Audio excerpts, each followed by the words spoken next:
Okay. What's up, guys? Doxy, welcome back to another gaming live stream, and we're playing today. We are going to be playing.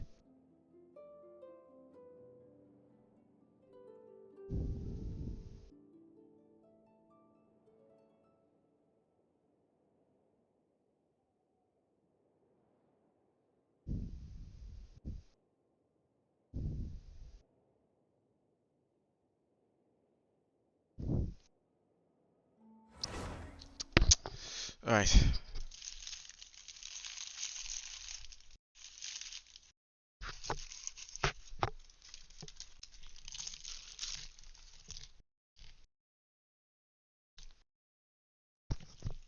Mm-hmm.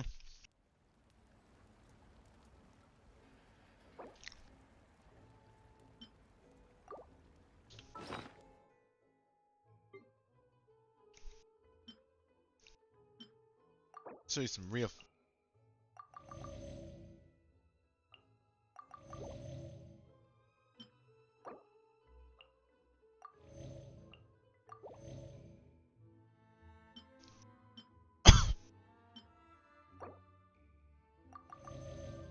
Alright, should I go for. Should I go for like. Uh,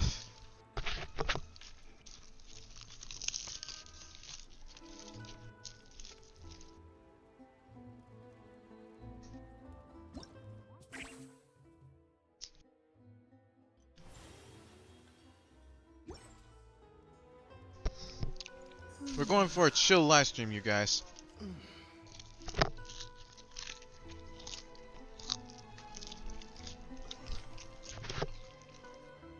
Mm-hmm.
Don't worry, I had to bring the trash can in.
Alright. So there's some issues with some certain commands, like the arrow and.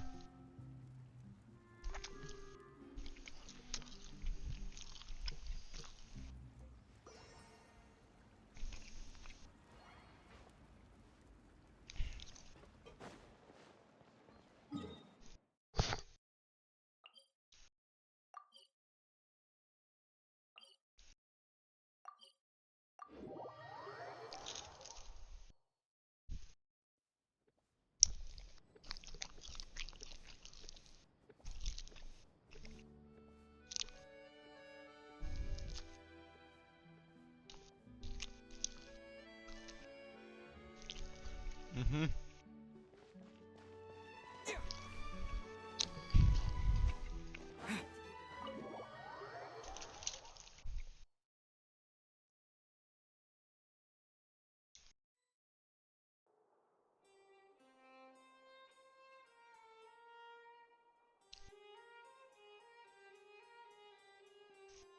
And see what you get.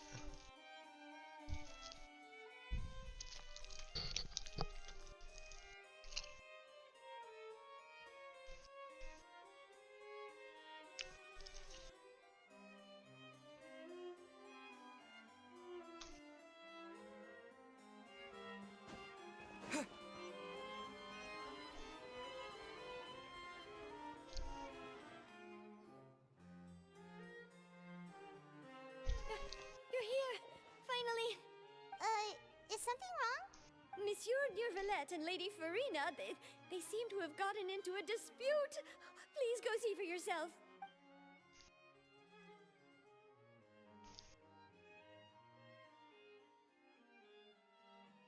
Like I said, I've already explained everything. Uh-oh. Argument alert. Argument alert. And yet the problem has not been properly solved. There is little space for excuses between us. It is not my intention to offend you, but please, tell me where you stand. You are the Hydro Archon Focalor, are you not? You telling me she's a phony?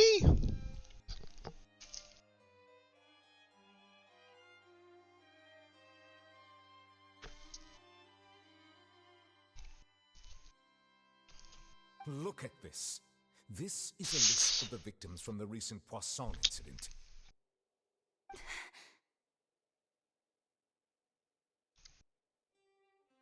You mean they're all... We did not arrive in time to avert this disaster, and I will not have it happen again.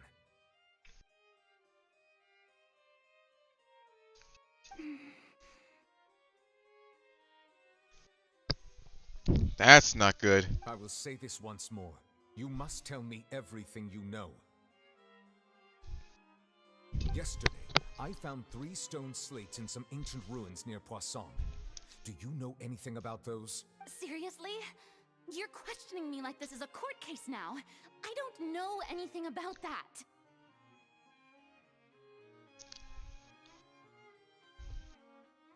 But you found them in some ancient ruins, you say? Ooh. That's so you do know about them. That's correct, which is why I came to ask you some questions. There should have been 4 slates, but one of them was missing. The other 3 feature different images that seem to correlate to the prophecy. The prophecy? The prophecy. The second of these slates depicts the previous Hydro Archon Egeria kneeling before a floating island in the sky, as if confessing something. Do you know nothing of this either? I don't. I've never seen such slates.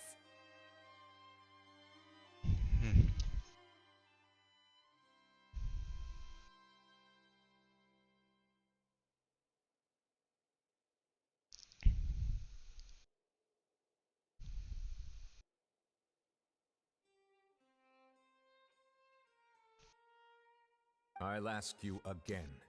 Do you really have no information regarding the previous Archon? My deciphering of the slates indicates that the Hydro Archon Egeria once had to confess to, or apologize for, a certain sin. If anyone would know about it, it should be you.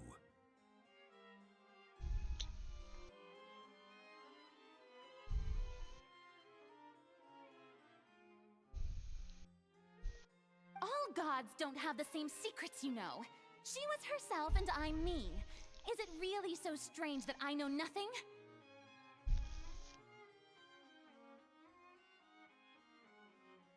I understand your concerns, but I'm sorry. I just don't have anything to tell you.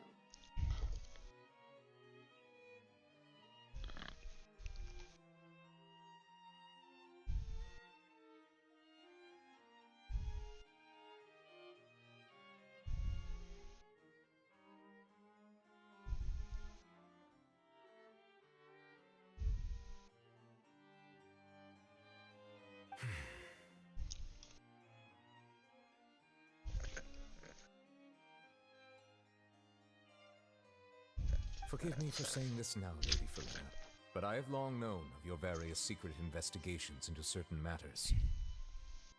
There are several indications that you have been investigating the prophecy on the sly. This is not strange in itself, considering that you are the Hydro Archon. But it is strange that you should also claim to not know any of Egeria's secrets, as well as do nothing following your inquiries.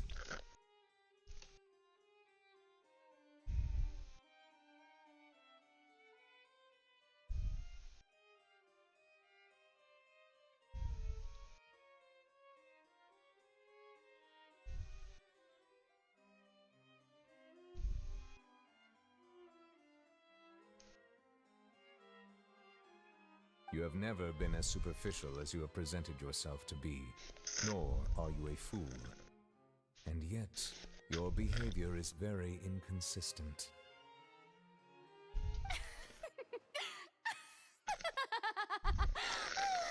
So you've been watching me all this time, have you? I didn't think you were that type.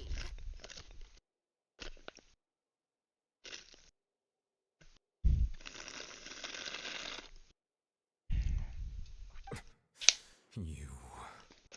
Well, since you know about my secret investigations, then you should know I'm actually working to take care of it. There's no point questioning or suspecting me. You're the Eudix, but you're still my subordinate. You should be following my lead.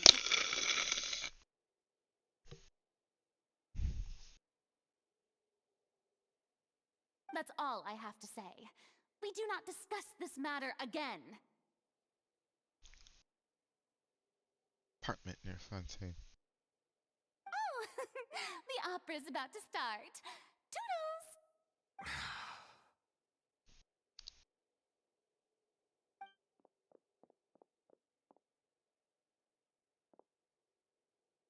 Arena. Did Farina not notice us standing by the door? Wonder what's up with her. She was smiling. Huh. She didn't seem in the mood to care if we were listening in or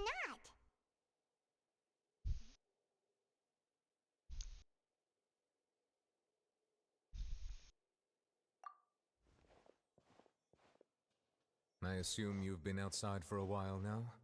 Oh, you noticed. She was in a great panic, though I cannot discern the reason. Our discussion reached impasses time and again, a state of affairs that we cannot allow to continue.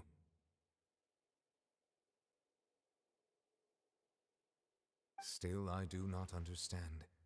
Dialogue is the basis for understanding, so why did she keep refusing to engage?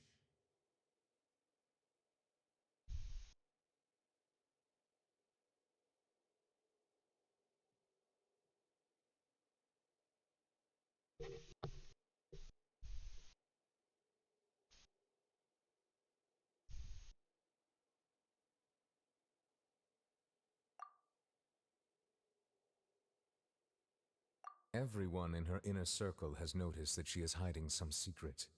The issue is her attitude. I fear that she will not reveal anything unless absolutely forced to.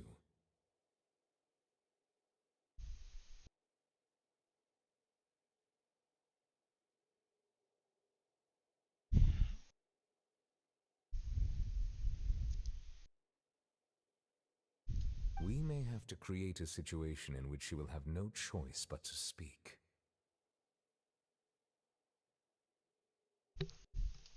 Oh? Like what? Normally, people will only reveal the truth when standing trial. Perhaps we must have the Hydro Archon experience just such a scenario.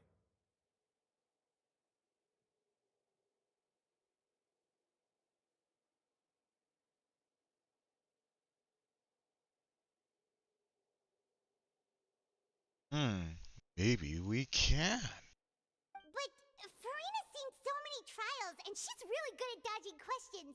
How do we make sure that she won't just slip away at the first chance she gets?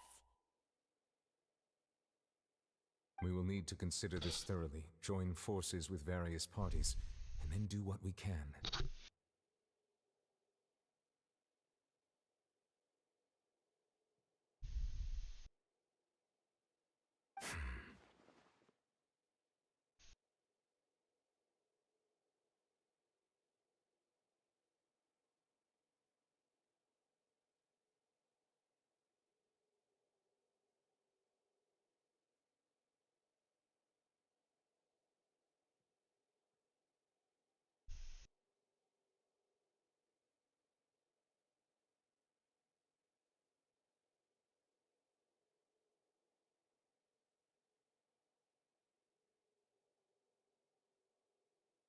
If at all possible, I would prefer to recuse myself from this affair, but we must prevent the prophecy from coming to pass.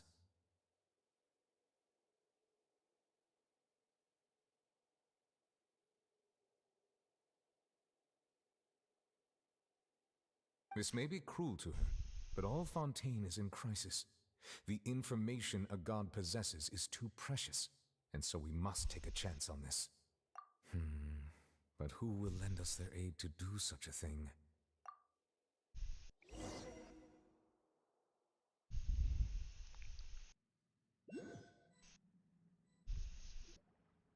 Well, that's everyone, huh? Speaking of which, it was pretty smart of you to think of hiding here. Poisson was just involved in a disaster. Lynette? It's presently devoid of people. That naturally makes it the best choice. And here you are drinking tea like it's the most natural thing in the world, huh? That's what family should do. Sit and enjoy a leisurely time together. It's nice to enjoy tea here, you know? Care for a cup?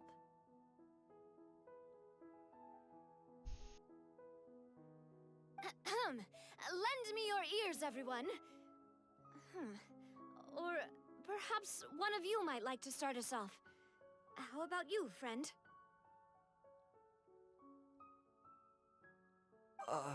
Me? No, I don't think I can. Then, Oh, how about you, man. good sir? Well, it's hard to know. Death sentence. I fear that I will cause the mood on this boat to become as somber as it is in court. Here. Well then, I guess we're lucky we've got a local like me to organize things. Wonderful, the spotlight at last. I guess I'll be facilitating things from here.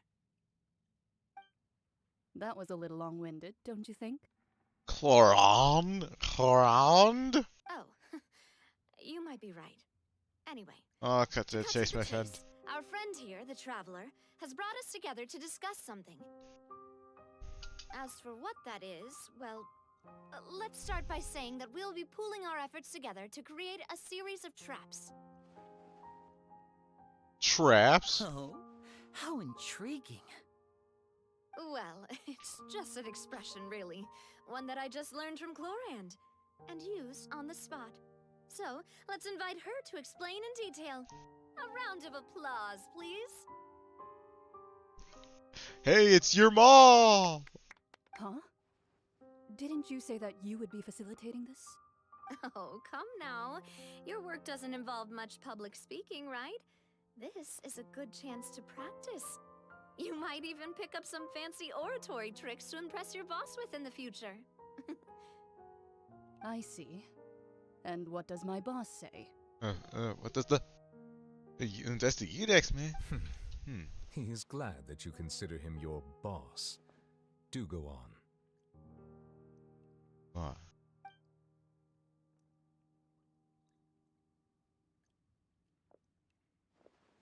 In that case, do any of you have experience hunting?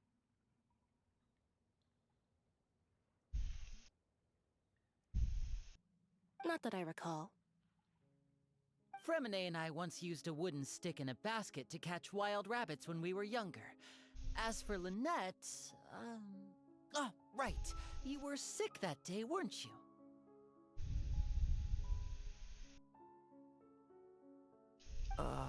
I've also gone diving to catch some fish before. Does that count?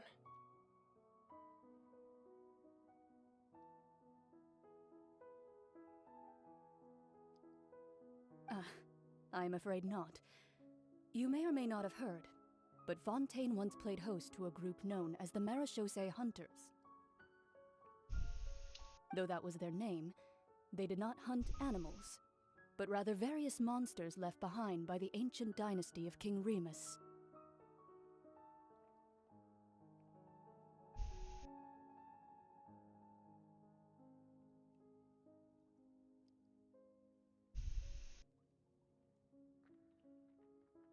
Today, Fontaine's monster population has already thinned greatly, so the hunters have blended back into society, taking up arms in other lines of work. They even left a unique methodology of hunting in their wake. A trap comprises of the following components: bait, a trigger, and a containment device. Sometimes a lethal implement will also be necessary to deal with the prey. So, if we were to build a trap together, right now, what would you choose to build it with? For me, I would prefer something basket-shaped. Pigeons and rabbits will see the bait and naturally enter the snare. Our line of work requires a deft hand, and we're some of the best in the industry, so you can count on our techniques. You used some of those techniques while moving the people of Poisson, didn't you? My subordinates mentioned that you even performed some magic for the bawling children. Yes, and I even managed to gather some intelligence in the meantime. I'm quite the multitasker if I do say so myself. I'm afraid I can't claim that as my strong suit. I prefer more stable methods, like placing bait in the water and waiting for the fish to come within reach. That's the kind of method I would count on. Calm and steady. Exactly the kind of person who would catch loads of fish. And I can be their assistant. With discretion, I'm sure. I'd probably use some sort of mechanical animal. Papa once bought me some small clockwork squirrels, mice, and such. When placed in the forest, they can attract others of their kind. I remember that you liked those too, didn't you? I did. And that would be a good way to go about it. If they're realistic enough. A related experience. That makes sense. You usually solve problems directly, without the use of any such tricks. But I do have one more question for you, monsieur. If we were to create a trap now, how would you design it? I would like for it to be effective, but bring no harm to the prey. A more gentle trap would be ideal. Kind, as always. However, our intention doesn't necessarily change the containment device and the type of implement we need. If we wanted to kill the prey in one strike, we would need a powerful implement. However, that also goes for prey that must be captured and safely contained. Wait, why's that? Only a hunter who's a true expert at subduing their prey can snare it without harming it.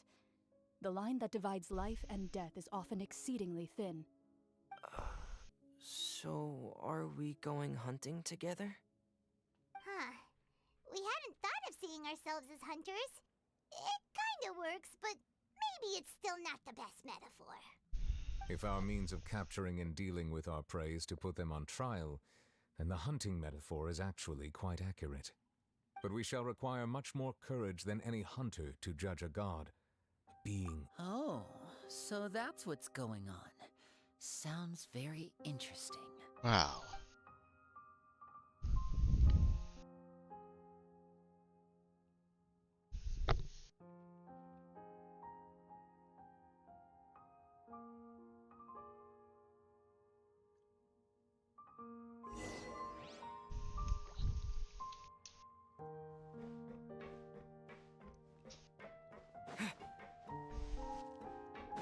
So Genshin is can't wait for 0 hour. I can't, wait for 0 hour. Wait. I can't wait for 0 hour. Genshin will be going on for like a while, so like all weekend, like all weekend, like and then Monday. So get cozy.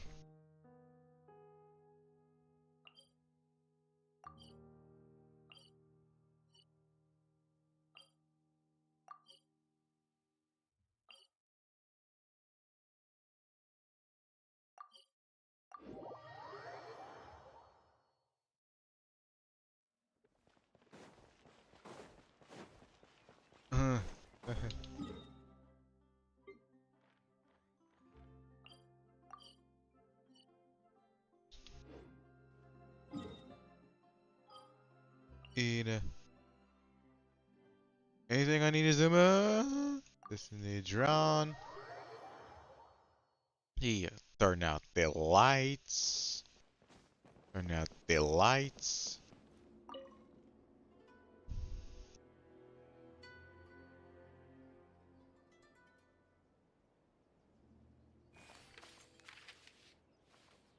Let's see. Turn out the lights.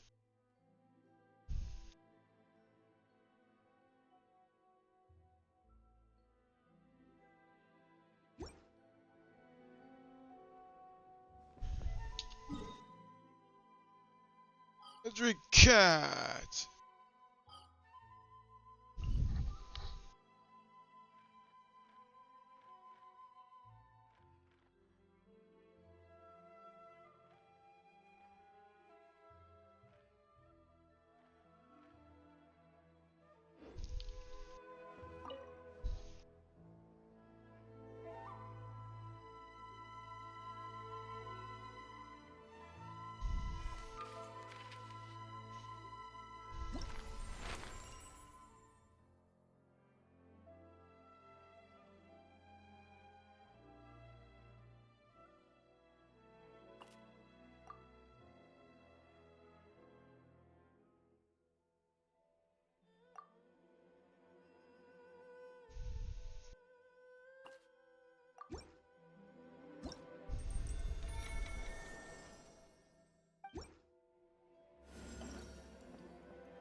We don't all talk like that, you know.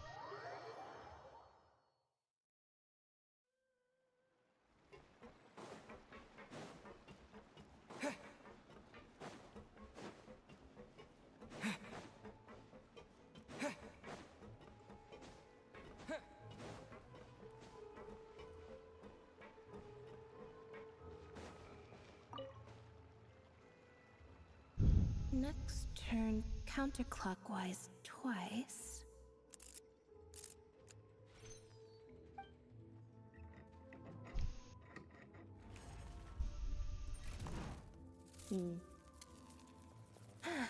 Good.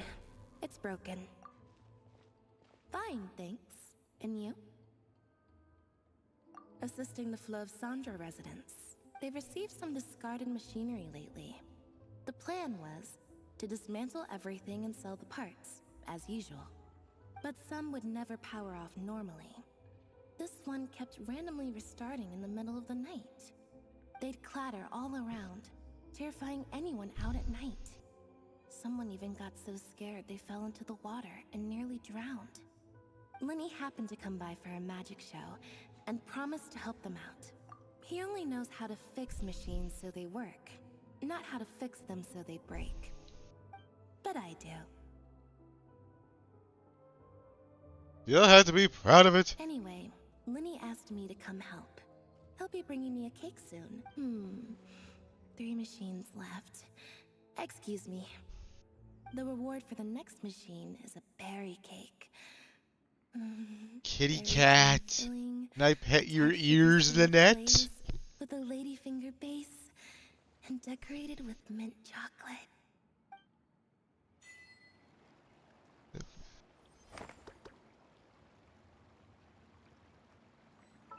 That's terrible hilarious.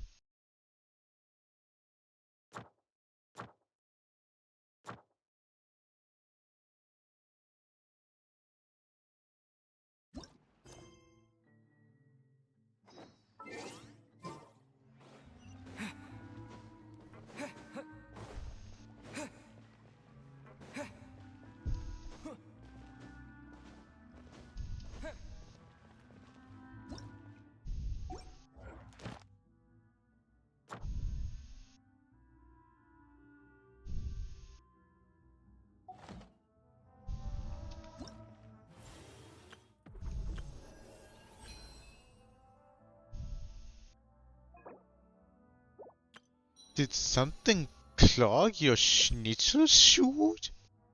Chute?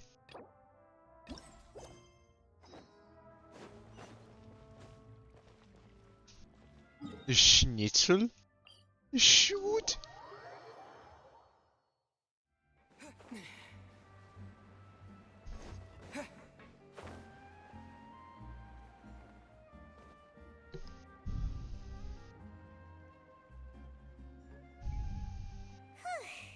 It's been a tough few days, hasn't it? So much has been happening.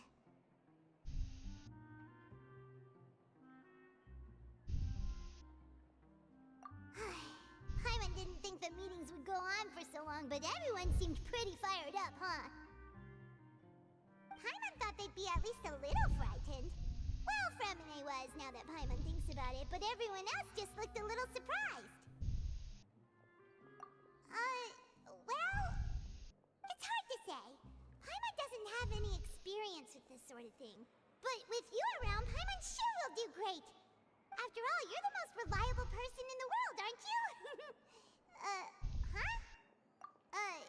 Did you just pour some tea? Paimon didn't notice you doing that at all.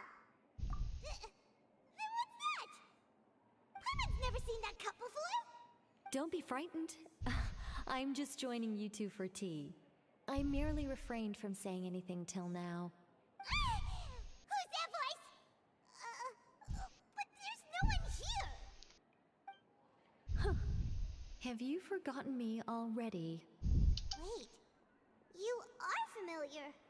You're the voice we heard from the sky in Sumeru. The voice from the sky, I fear that description is wrong, though not completely wrong. You're feeling lost now, just as you were feeling previously. I sensed that confusion and thus came to you. Guiding people is an irresistible hobby of mine, after all. Consider me a passerby, just accepting a commission from my friend's disciple on a whim. The prophecy. Yes, what has been prophesied will be fulfilled. You may view such things as the history of the future. What? Then is there any way we can stop it? I believe you have witnessed a failed attempt with your own eyes. Can everything in Teyvat so easily be changed? There it is again. Fate.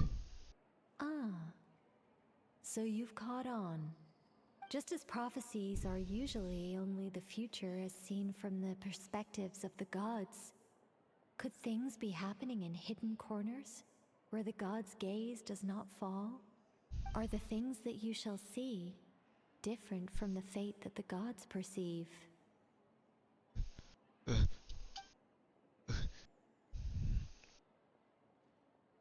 Yes. What is she talking about? It all sounds really impressive and important and stuff, but it also sounds kind of scary.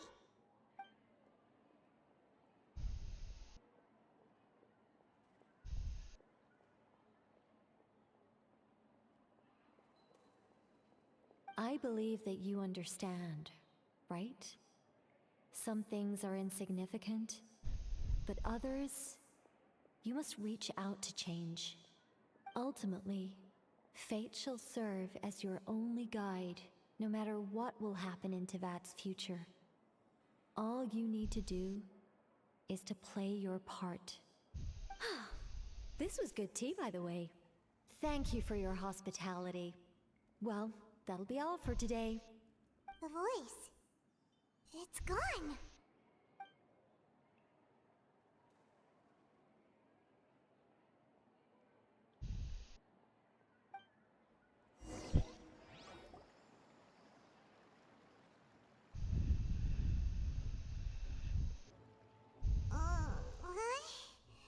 I want to hear someone talking. Alright, coming. Hey, it's you who's getting lazy, okay? Well, I see I've walked in on some lively banter. Luna!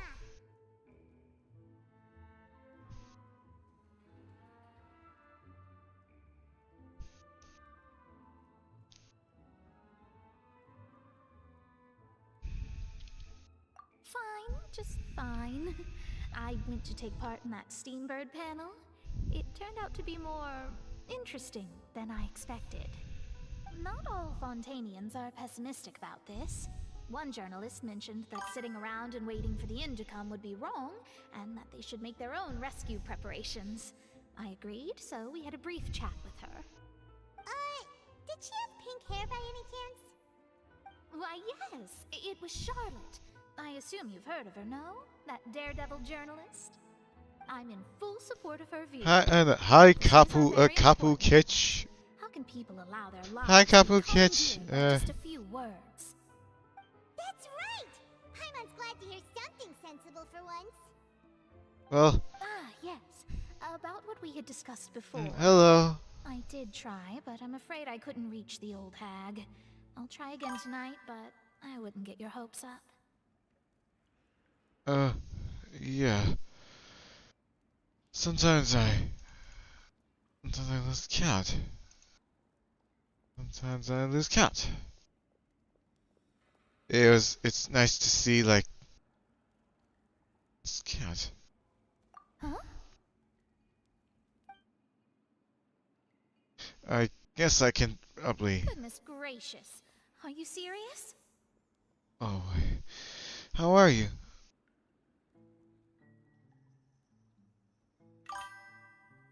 She said that even the god's gaze has blind spots.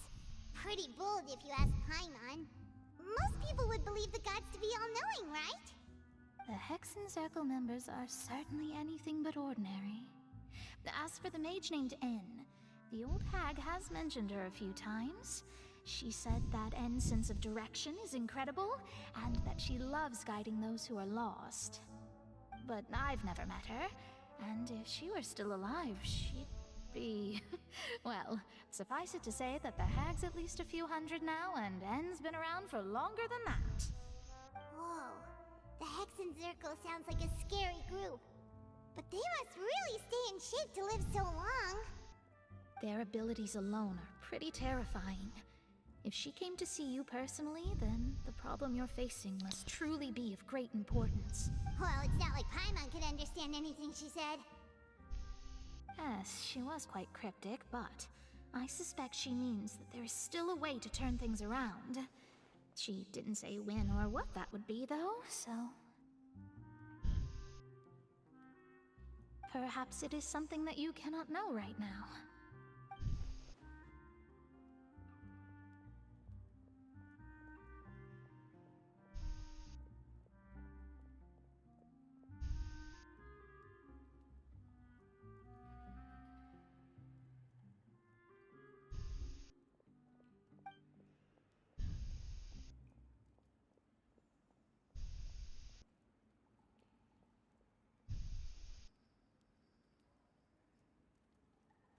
Traveler, Paimon, are you two alright? Oh, yeah. Oh, we're fine. We're just a little down right now. It kind of feels like the end is coming, you know? I see. I feel that same sense of desperation, too. I guess you could consider me someone who has often witnessed fate. So far as I have seen, it cannot be swayed. But even so, I still hope for, and believe in, miracles. Astrology is eternal and rational, but fate may not be. It is cruel, but it can also be beautiful. Perhaps that's what N was trying to tell you. Not to lose heart, and to believe that what you are seeing playing out before you is not yet set in stone. I am. I'm getting a little feedback that, well, very boring. So this thing is a program we're trying. Struggle to the last, then how can we face Well, the end when it very comes? boring. You So do have a this point. thing is a. There I go, talking about astrological principles again. Sorry about that. The moment I start talking about work-related stuff. I need to get going. Gee.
trying to comfort you, even if only a little. I believe that you'll help those who are struggling in the same way I did. I suppose that might be why we always seem to meet by This shall coincidence. pass. That's so further Paimon feels ado. kinda moved by what Mona said, but also kinda sad too. Hey, traveler, Paimon suddenly feels like going outside for a walk. Let's go. Let's walk around the city, shall we? There's a few spots we always like to walk by.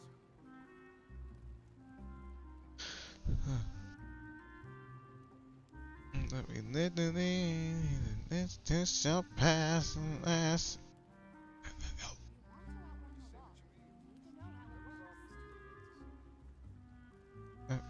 Yeah. So I lived through the 80s and this too shall pass.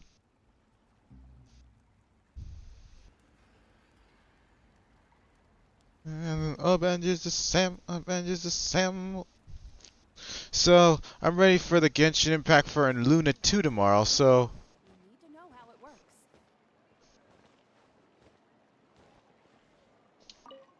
in this too shall pass.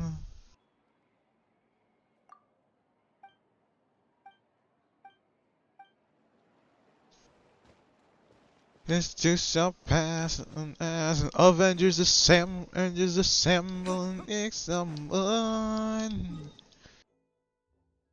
In the dark, know in the end, it can't be the end. And the city's trash when you take your bound.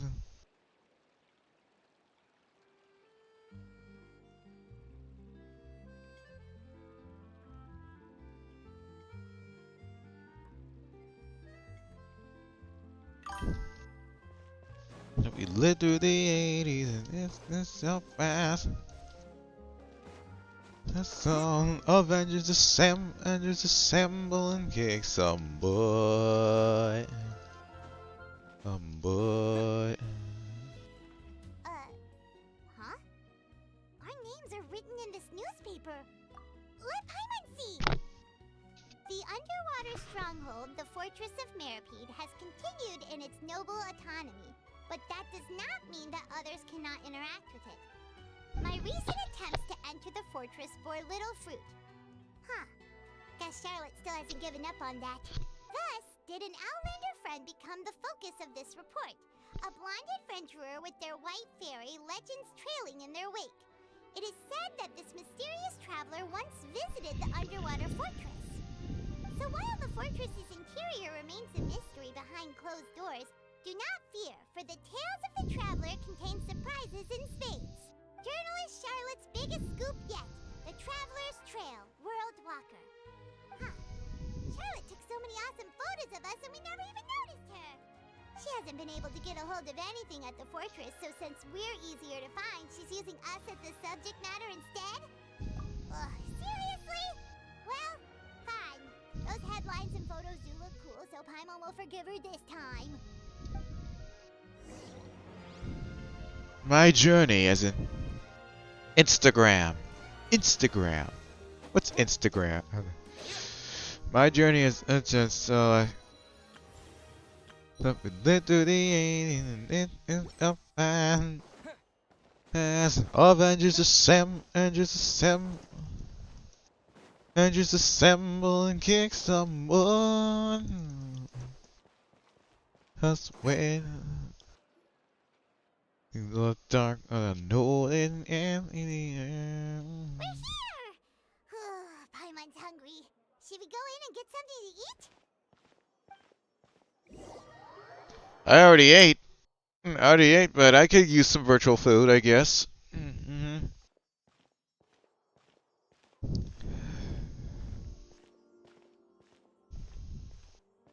Hey, quick!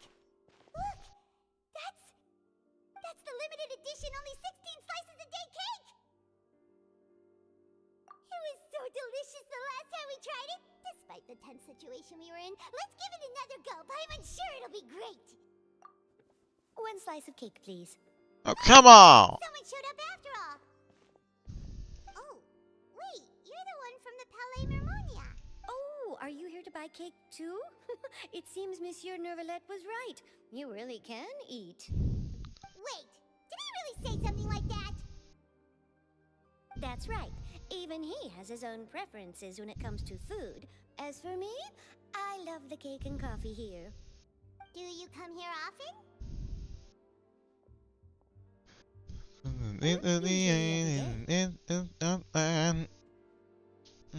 Avengers assemble and just assemble and It's part of my daily schedule, apart from someone. work.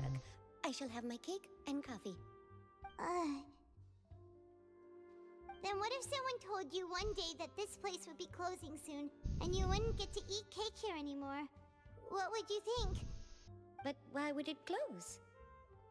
Well, Happy Paimon doesn't know literally either, alien. maybe- No, that's maybe the waters will rise tomorrow. You know, like in the prophecy. the prophecy. Prophecy.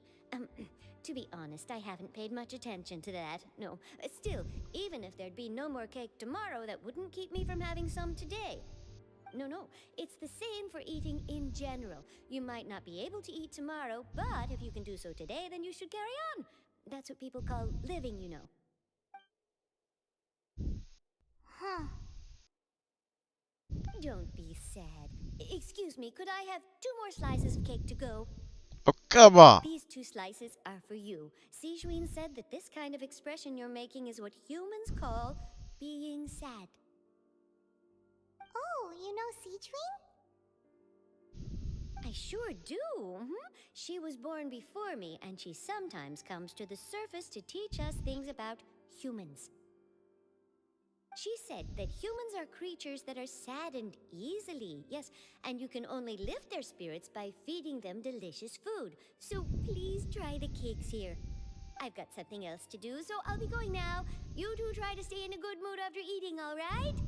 Bye. Bye. And there she goes. All right, let's dig in. I'm sure this cake will be delicious.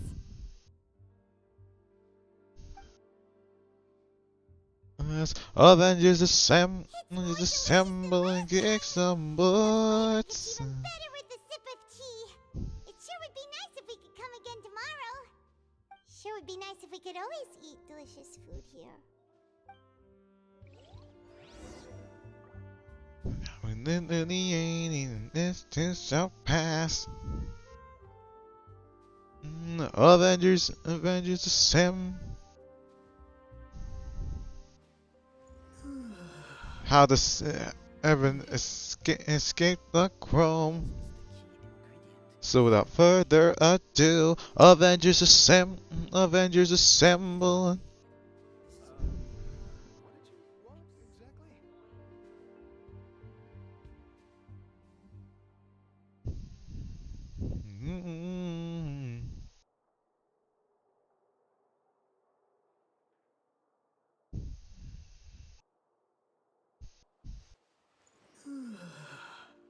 Is the key ingredient in fine dining.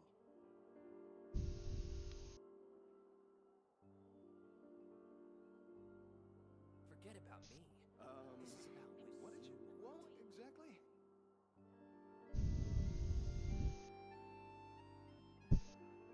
Wait, I never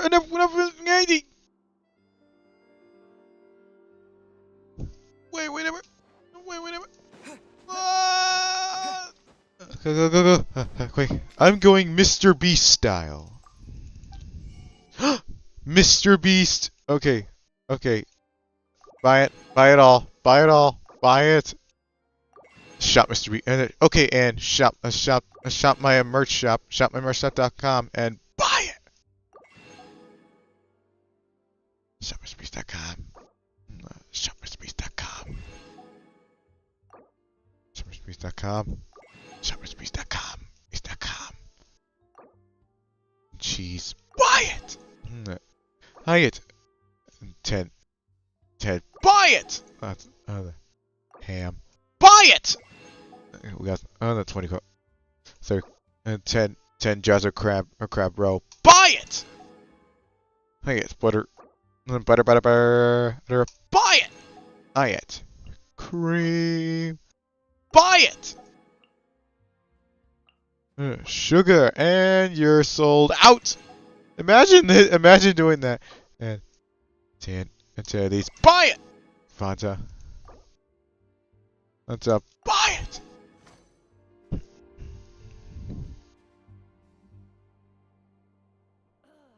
so annoyed. If you want tea or water, just help yourselves. Just help yourselves. Buy it!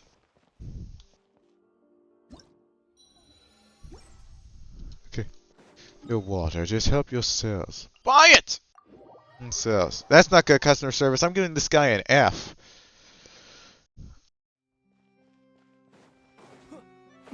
Seabird, e-birds. We're busy being like busy steambirds. E-birds. Woo!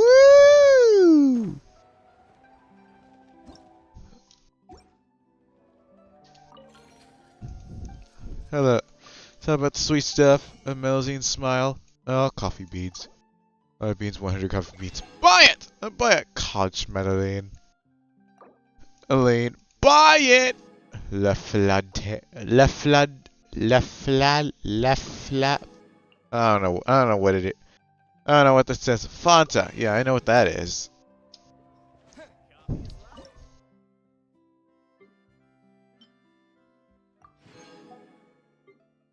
Oh. La flat, la flat. Yeah, that's really hard to say. Auto cook, oh cook, auto cook, oh cook. We need. It's like an auto tree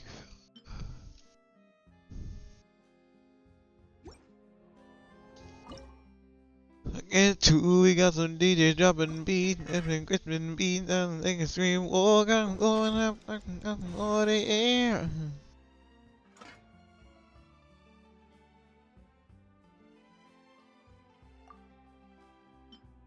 Burning trees, got some burning trees.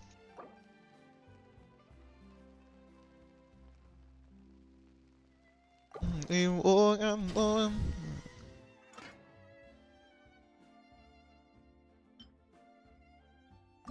Curry shrimp! And the curry shrimp! Oh, this is making me more hungry. I just ate tacos! Oh my gosh. I just love tacos. Not the tacos. I love tacos. I love them! I just love tacos. Taco. 6 of these. Yeah, this is way. Yeah, it's more challenging. Yeah, I think the Kingdom Hearts and Kingdom Hearts gaming challenges are more challenging. You know, you actually have to cook the food instead of like bling bling bling. Oh God, this is.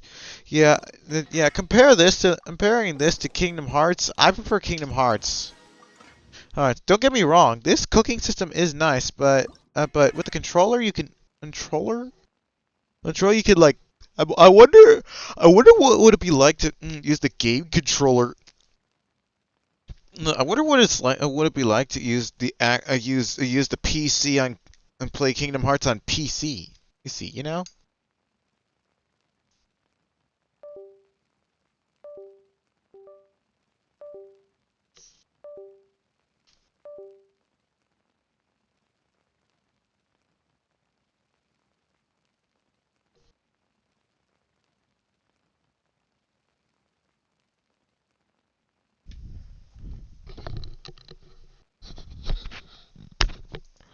We're wearing capes and racing apes, and everything we ever wanted in a day.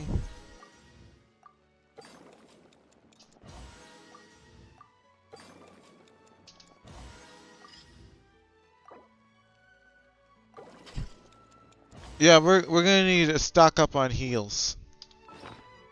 Plenty of heals. Ooh, we got a boatload, you guys. Ooh is better than this is better. This is the best pre-Thanksgiving game ever. And ever. So we're gonna try and finish it. So we're gonna be.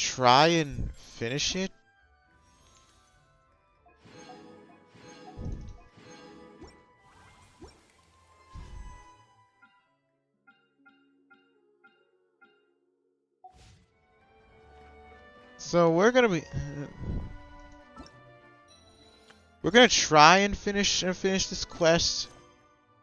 Oh.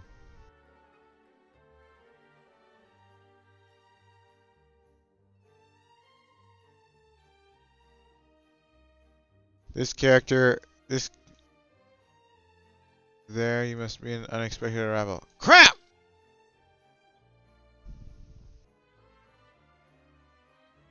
There, I must be an unexpected arrival. Crap! Crap!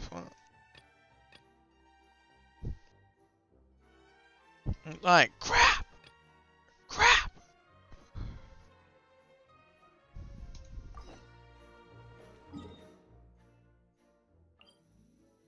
Crap. Everybody, be aware, there's an idiot floating through the sky.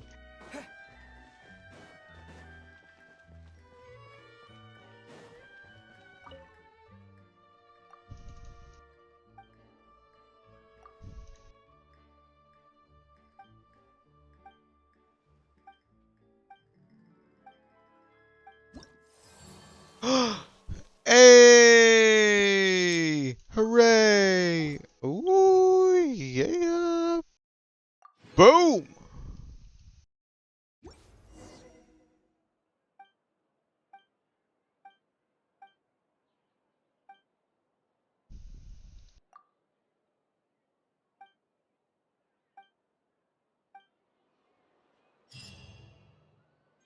A good newspaper should be a lighthouse of truth.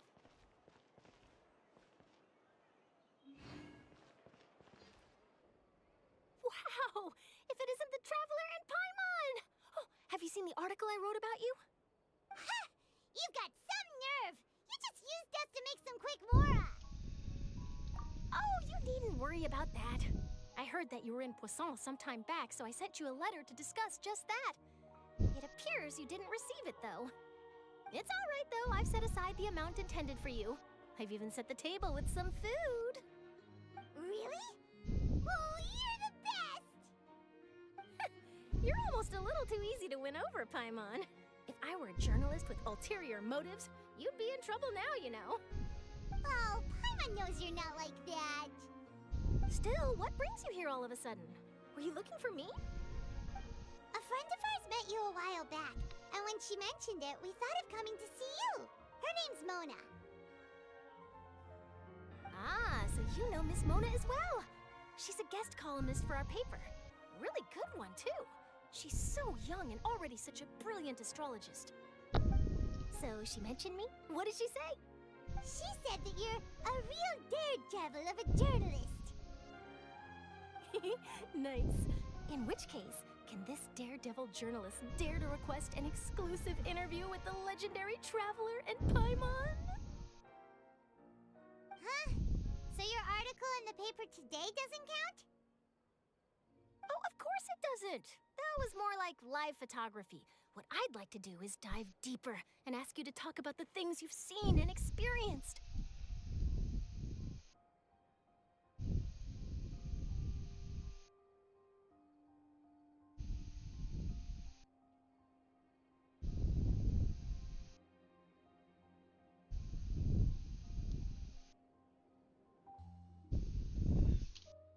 Yeah, are we even qualified enough? Why not? If I say you're worth an interview, then you're worth it. But not right now, of course. I'll need a few days to prepare. Oh, in that case, we'll just chat when you have the time then? Oh, so that's a yes? Ooh, splendid! I'll tell the editor-in-chief immediately. I'll have to apply Builds for lighting, character. Whew, so much to get done now. Talk to you later. Wait, Charlotte, Paimon's still got a question for you. I have 7 copies of Ratatouille I can sell for $1,000. Any takers? Just for example, Fontaine were to be flooded tomorrow, what would you do today? Huh. That's the prophecy you're talking about, isn't it? I mean, I do Uh, hear about it often. are you about to tweet? A tweet. I will sell my If you're for seriously $1,000. Any think of a way to leave takers? Fontaine. Oh, but I'm still a journalist first and foremost. That means I have a duty to be reporting from the scene. And secondly, I wouldn't forsake my homeland that easily. From what I've seen, most people don't know what they'd do should the worst come to pass. In truth, it might be better just to behave like normal rather than worry over such an end. So in all likelihood, I'd probably still be prepping at the office for that interview of ours. I know what you're thinking. That sounds a bit sad, but I've always believed that it's best to do what you enjoy. Just think about it. If this nation really were to be suddenly destroyed tomorrow, but I still successfully finish an exclusive interview with a truly unique person, then the story I would wind up writing would truly be timeless. And then do you know what I'd do? Well, I'd write that story, send it for printing, and use messenger pigeons to get copies out to the various nations as soon as possible. I'm not a dreamer, nor am I a workaholic, but I do love my job, and I'd be proud of leaving such an article behind. I guess you could say that I was born to be a journalist. But anyway, that's my answer. And on that note, I'll get back to my preparations. That's so nice. All of a sudden, Paimon actually kinda envies her. Anyway, let's go and take a look at the sea, shall we?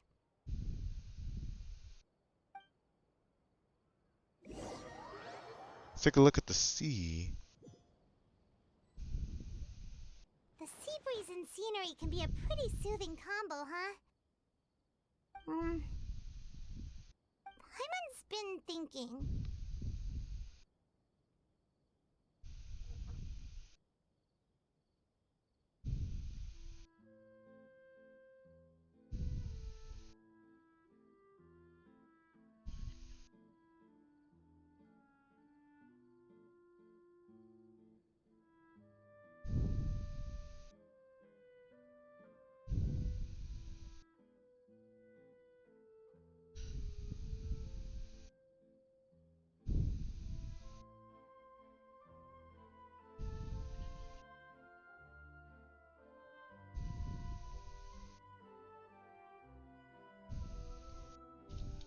If it wasn't Fontaine, but all of Tevat that would be destroyed tomorrow, where would we go and what would we do? Why would why are you talking about If you could choose, what would you like to do?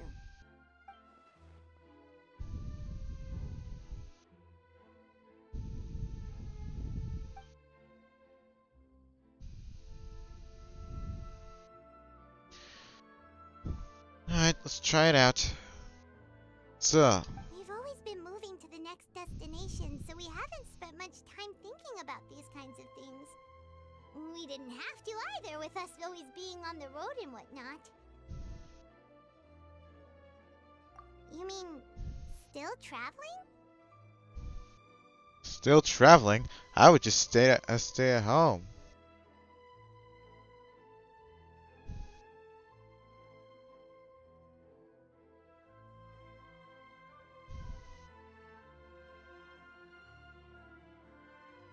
I would. Huh. Wait, isn't that what we've always been doing?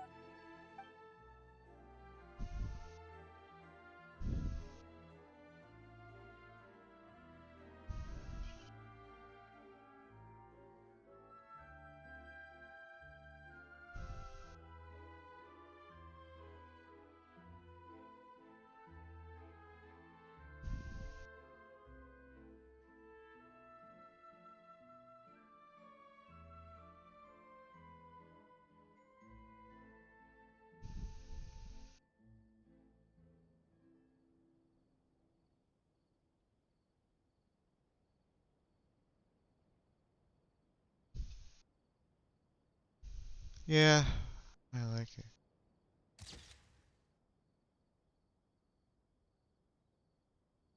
All goes well.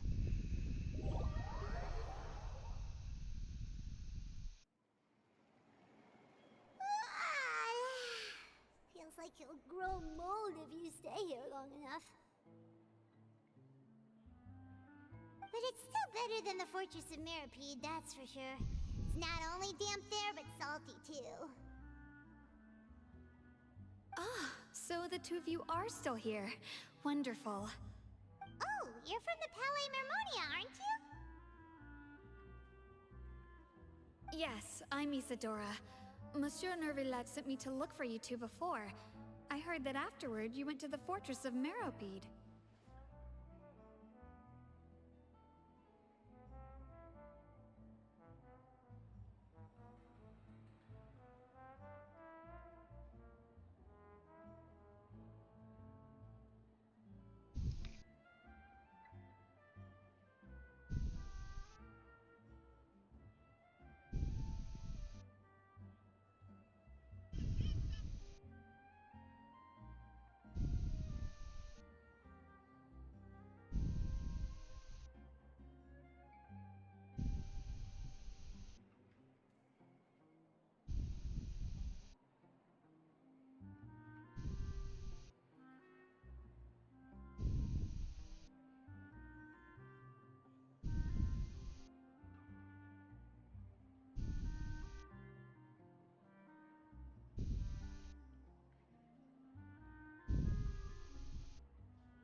Not at all. I'm well aware that you're friends of his.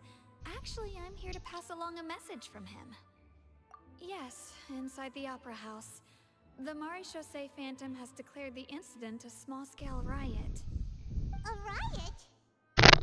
Well, that said, I don't personally think it was that serious. Lady Farina was watching a performance at the Opera House, and while she was resting during an intermission, some other audience members suddenly started harassing her. Whoa, that's Loudly not cool. accusing her of doing nothing about the prophecy crisis. And before she could respond, others started to join in. The crowd continued to grow, and protests against the Hydro Archon started to break out. So people have started to put the blame on Farina.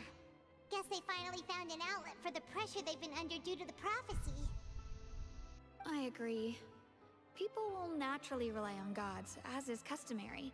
But the moment people feel threatened, gods are also the first to be blamed. So what happened after that? Is Farina okay? Seeing that the situation was spiraling out of control and that further argument was pointless, she claimed that she'd gotten tired of this and left in a hurry. The Maréchaussée Phantom had their hands full maintaining order and did not catch where Lady Farina had gone. Only when things had stabilized did we realize that she had gone missing. So, you mean she's still missing? That's right. The Maréchaussée has dispatched many people to search for her, but we don't have any leads yet. That said, I don't think there's much to worry about. She is a god after all. Even if she were to fall into the hands of rioters, what could ordinary people do to her?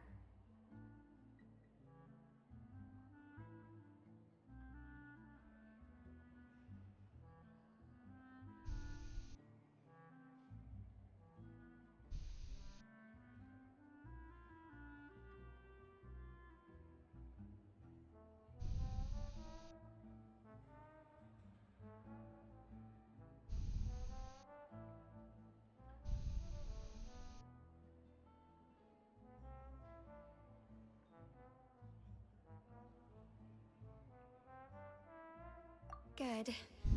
Monsieur Nervillet sent me to tell you about the situation, but he didn't say anything else. Don't worry, this is more than enough to go on. Thanks for keeping us informed. Ah, is that so? Well, alright then. In that case, you two take care. I'll be heading back to the Palais now.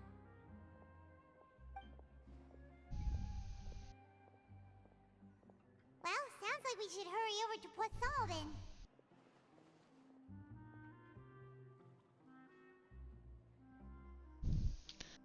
You caught on quickly. If we know Farina, she won't try to fix things in this situation. Instead, she'll look for a place to wait out the heat. And as we also know, she may be loud and dramatic, but she doesn't have a heart of stone.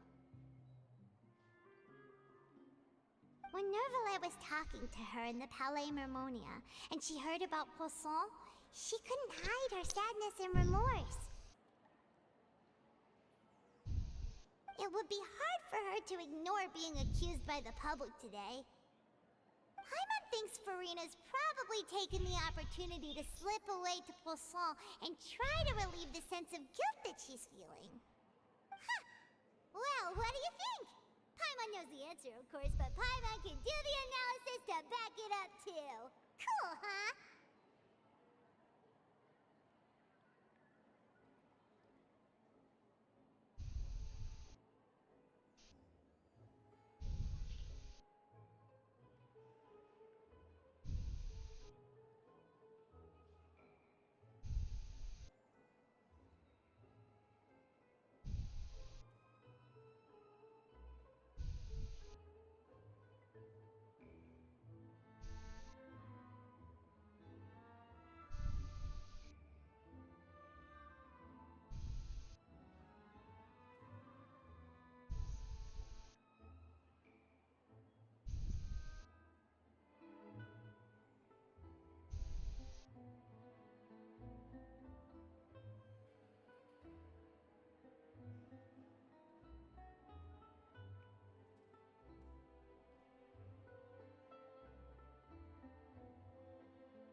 Hmm.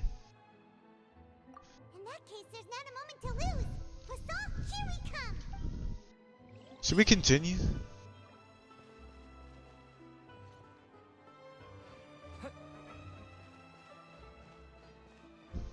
Again?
This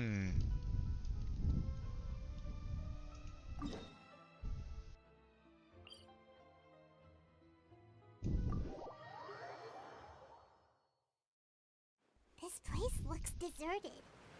Guess all the survivors must have evacuated already. All that's left here are signs of devastation. Could Farina really be here? Let's try to find her as soon as possible.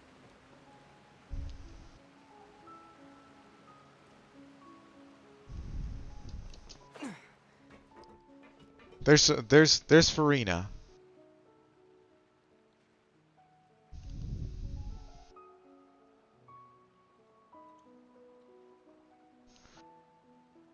Alright, let's take a break for now. Alright.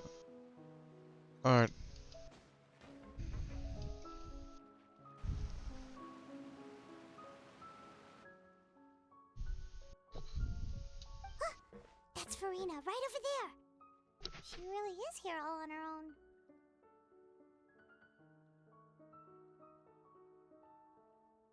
Shh. Should I just give up? This is all meaningless. What was meant to happen did happen after all. Everyone's dead. I'm sorry. I'm so sorry.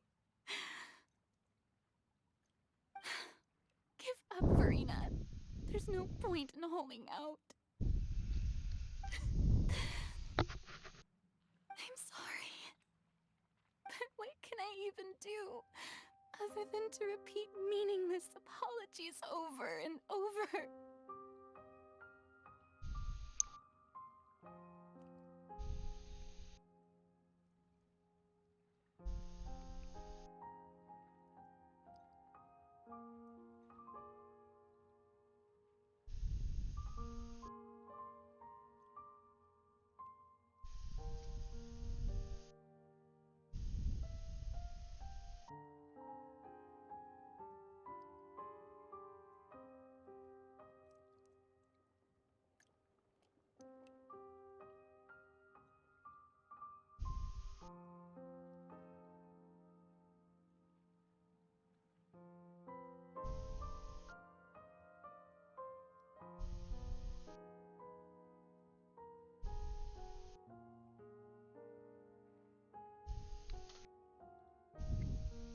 Farina? Who's that?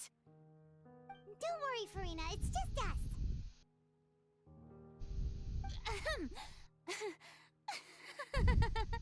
So it is you, blonde traveler from another land. Why, I almost thought you were someone from that mob of my ignorant subjects, come to kneel and beg for my forgiveness. Farina, you were crying just now, weren't you? The tear stains on your face are obvious. What do you mean, tear stains? Oh, I remember. The show at the Opera House earlier this morning was so moving. I'm still trying to process it. Who did that uncivilized rabble think they were, disturbing my enjoyment of the arts? They even dare to tout their Archon! I must teach them a lesson. I can just imagine their twisted and frustrated faces once they realize that I'm nowhere to be found. Oh, and I'm sure Nouvellette and those people from the Marish Chaussee Phantom are freaking out right next to them, too.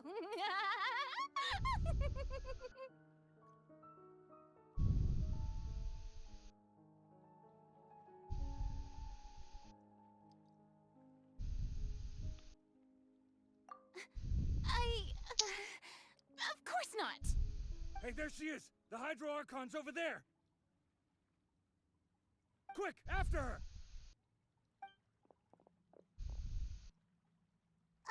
Farina, those people seem to be after you. They are? They're just some rabid fans who want to cut the line because they haven't been able to meet me in person, aren't they? That's against the rules. I can't let them get their way. Farina just ran off! Quick, we have to catch up with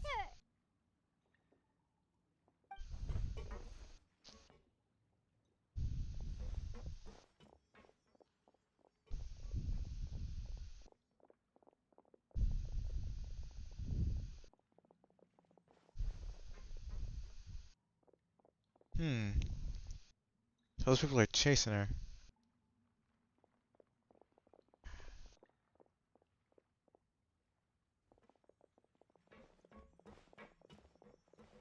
This should be the place, right? Hey, Farina! There's a good hiding spot over here. Quick, come to Paimon before the rest of them catch up to you. What? What is this place? Hurry, they're almost here. Fine, fine. I suppose haste is warranted. Lead the way.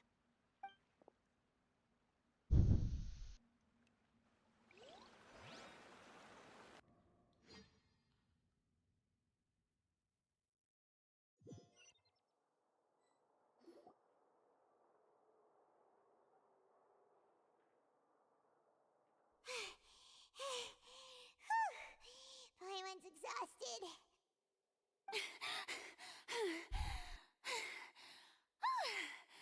I'm so tired. I totally thought they had caught me. No, I mean, I merely gave in to the sheer enthusiasm they displayed.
You're right. Yep, that's a good girl. Uh-oh. We're doomed. What's happening? The ground's shaking. Is it an earthquake? Yeah, a quake of this kind preceded the flooding in Poisson, didn't it? It can't be. It's happening again. Well, there's no need to worry too much about that. Neverlette's made some emergency plans, so the evacuation should go a lot smoother this time. Yeah, I hope you're right. But the people of Poisson, they've already...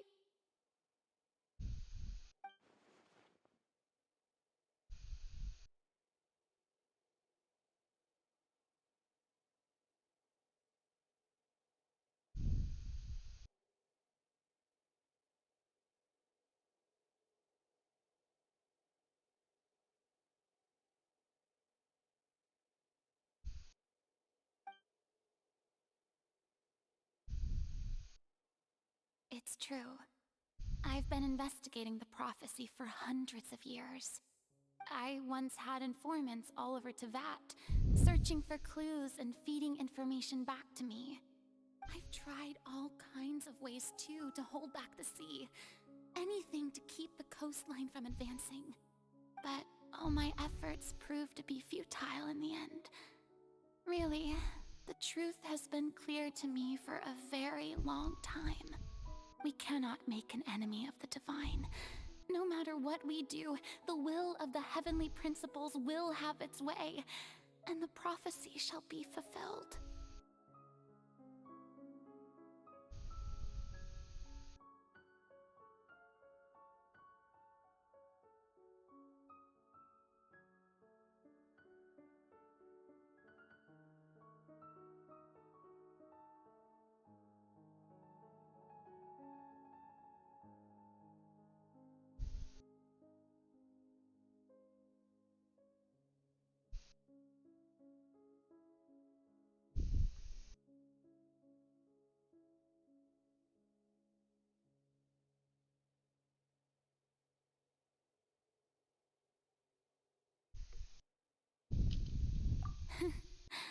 give up. I do love the sound of that phrase. It would mean finally coming to terms with fate, but also for me to finally be free. Indeed. Indeed. I've thought about giving up so many times, especially after we almost lost Poisson. Fate is really unreasonable, isn't it? It has no heart and obeys no rules. The prophecy has only just started to come true, and so many people have already lost their lives. But just now, it all became clear to me. I still don't have the right to come to terms with fate on behalf of everyone else. As long as the final moment hasn't come, it's still not too late. Don't worry. I will keep hope alive for everyone until the very end. Well, that's enough for now. I got the impulse to play the stricken maiden, but honestly, considering my rank and station, that wasn't a good fit at all. Don't take any of what I just said seriously. How could I possibly let Fontaine fall to the whims of trivial prophecy? Come on! Paimon could have sworn you were actually being honest just now.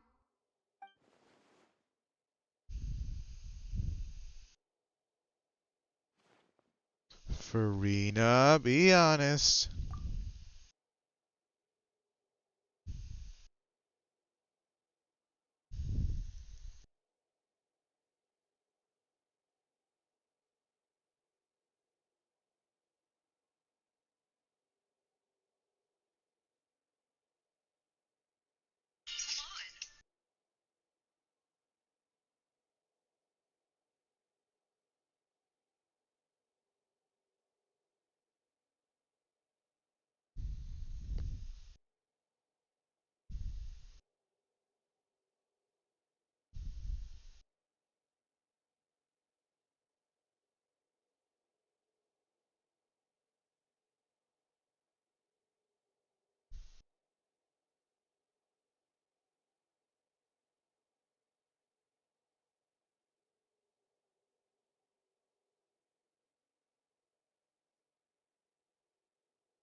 Although I don't know what... Share my burden.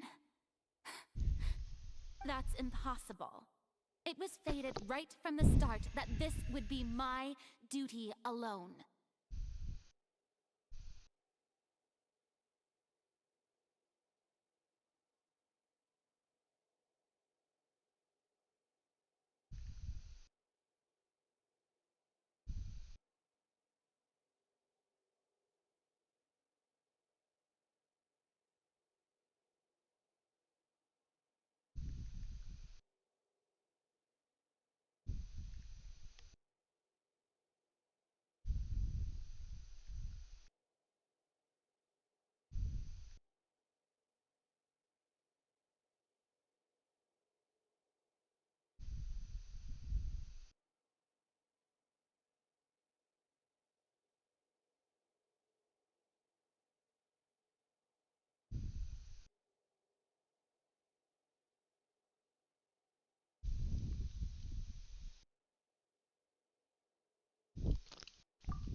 Just share it with me. I'm what you call a witness. A witness. Yes, I've heard that you came to Tevat from beyond the stars, yes. In other words, you never belonged here. And if Tevat is, in its entirety, a show on a stage, then you're just a spectator, aren't you? If that's the case... There's no time left. Please, Farina, spit it out.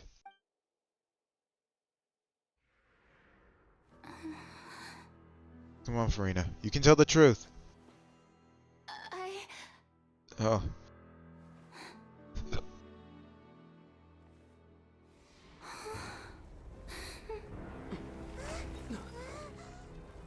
What the heck? Son of a...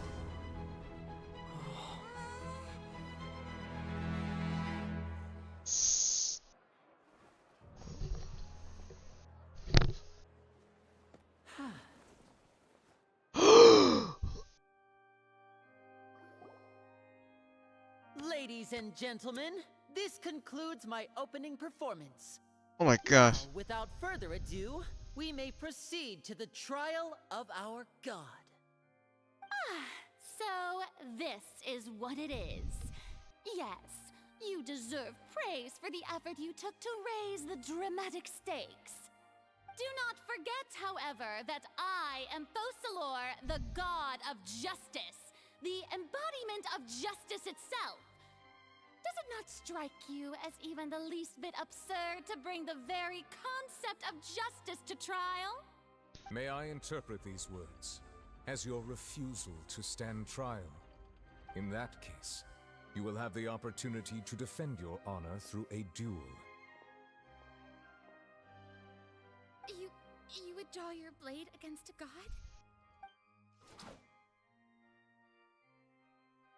I see.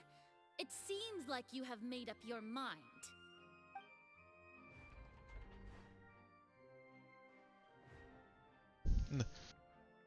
Fire the Gitzukas! No! I can't believe it.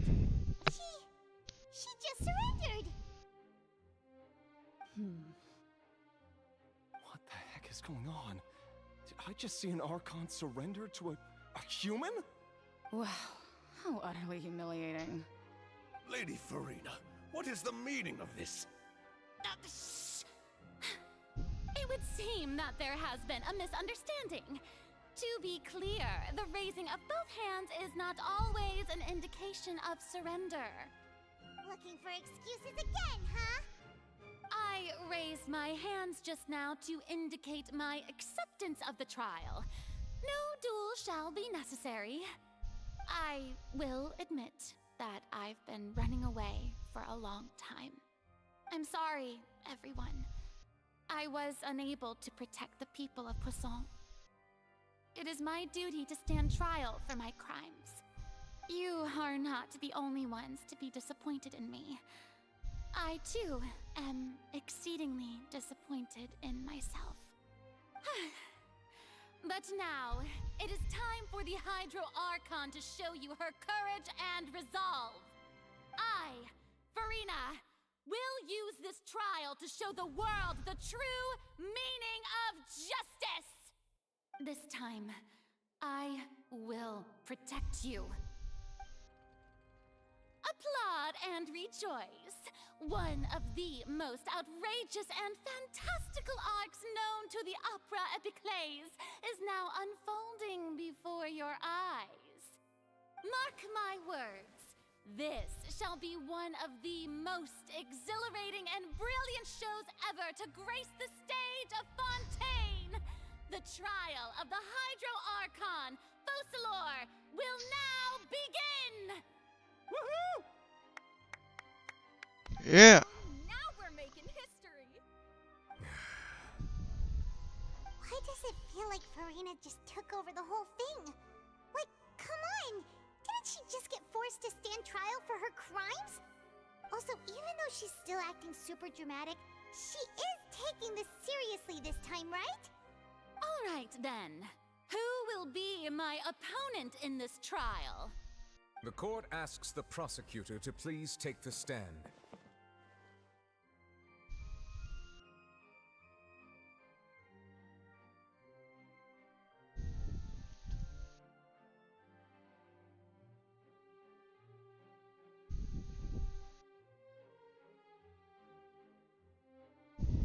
Make you your honor. Is that so? Very well. Then please speak, witness of Tivat, my accuser and fated opponent. We were far too close to getting the truth. It's okay enough. As long as we defeat the Varia in court, let's figure everything out. Okay.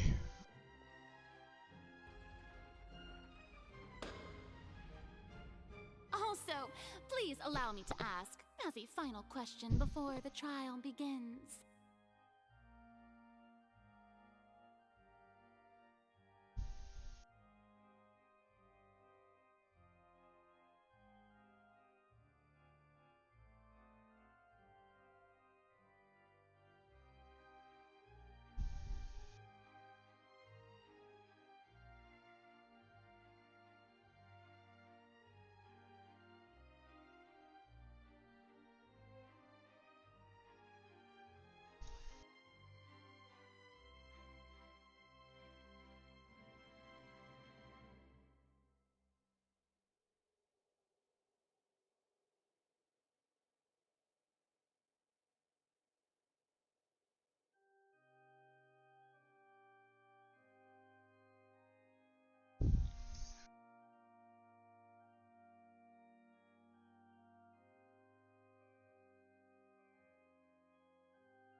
Just how much work did you do to force me onto this stage?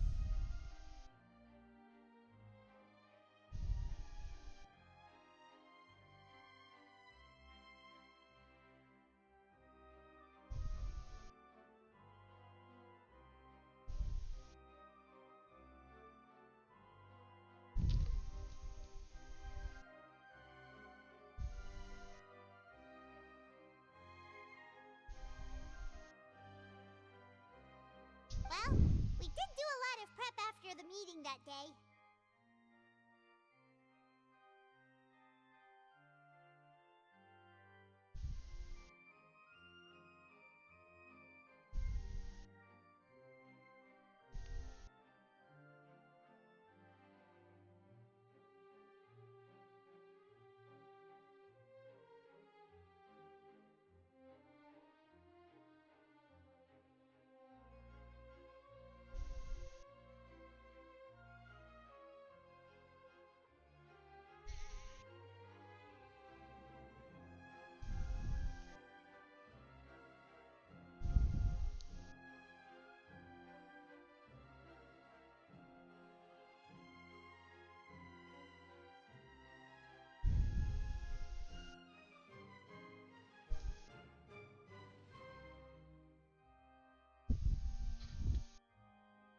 I can go over the tasks assigned to the Spina di Rosula, since they were rather straightforward and easy.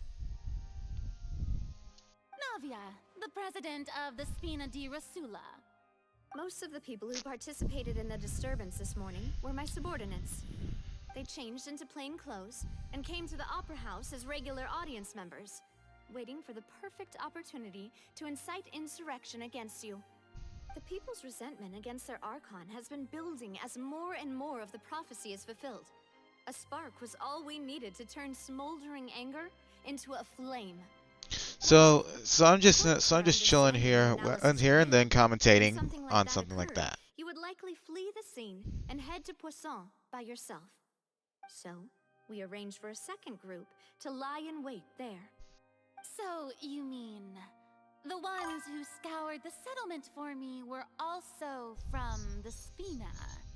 And their goal was to force you to step into the giant magic box so you may personally participate in the greatest magic performance in all of Fontanian history. That's right. That house was a magic box, rather than someone's residence. As the super ultimate version of the setup that I used when I first a whole order of magnitude, and the distance it traversed was the entire gap between Poisson and Aranias. Its cargo, of course, was an Archon instead of a human. My thanks, Farina. Without your help, we could never have pulled off such an extraordinary performance. You're welcome. Of course, this performance was only made possible with Father's support. The House of the Hearth spent a massive amount of labor in Mora to pull this off. We had to select a location, construct the giant magic box, dig a tunnel, and open up a path through the water. It was a lot of work for all of us. So, in other words, the earthquake that we felt within the giant magic box was just a normal tremor from the transportation of the whole house? That's right. It wasn't a sign of another disaster to come.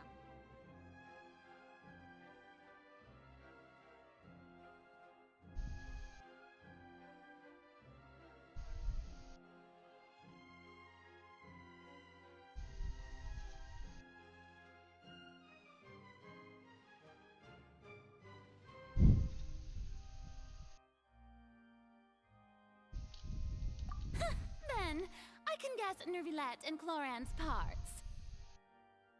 You gathered a crowd, prepared a stage, and made sure that the champion duelist would be immediately ready for a fight. Also that as soon as I appeared on the stage, the trial may commence without a hitch. Am I right? Yes, that is correct. Well, Clorand, I must commend you for your courage. Only the most outstanding champion duelist in all of Fontaine would accept a duel with an Archon without flinching. Thank you. As for you, Traveler, I suppose your role was to keep me distracted with conversation once you found me in Poisson. You'd make sure that I didn't notice anything amiss before revealing yourself as my prosecutor once we'd arrived onto the stage.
So let me think.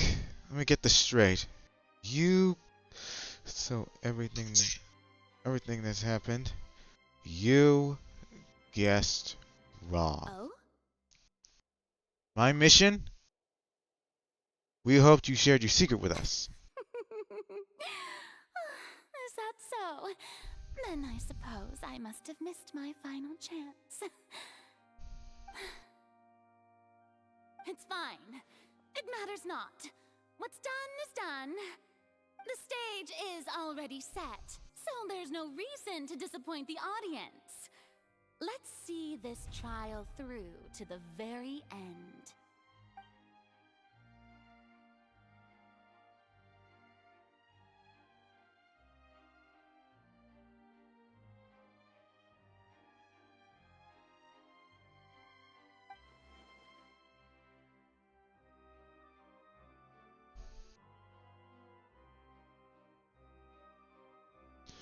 Sir Prosecutor, please allow me to pass this along.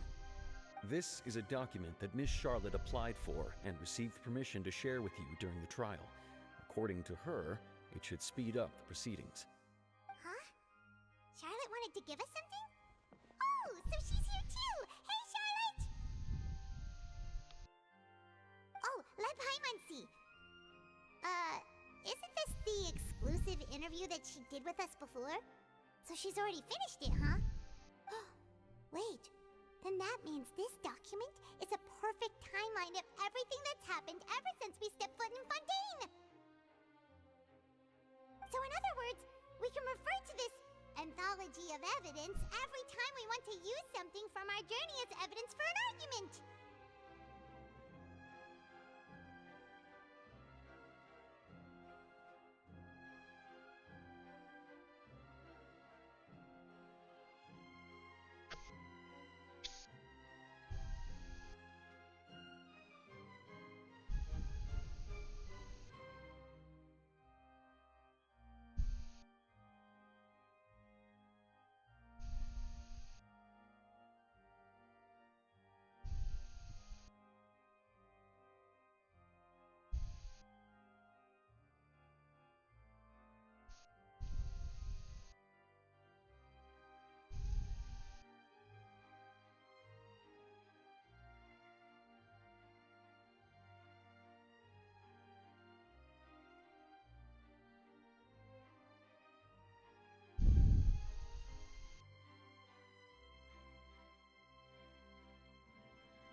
Let's quickly confirm the information in it. Just think of it as a refresher, alright? You defeated the Hydro Archon in the very first duel you took part in at the Opera House. That's one for the history books, alright? I didn't think that you'd want this as the first time Monsieur Nervillette had the words of someone as extraordinary as I nearly lost my the fortress of Fatui Harbinger. She's an extraordinary person. Her instinct must mean something.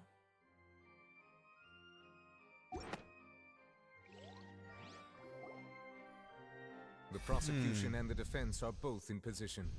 The trial shall now begin. Oh, come on, Nervillette.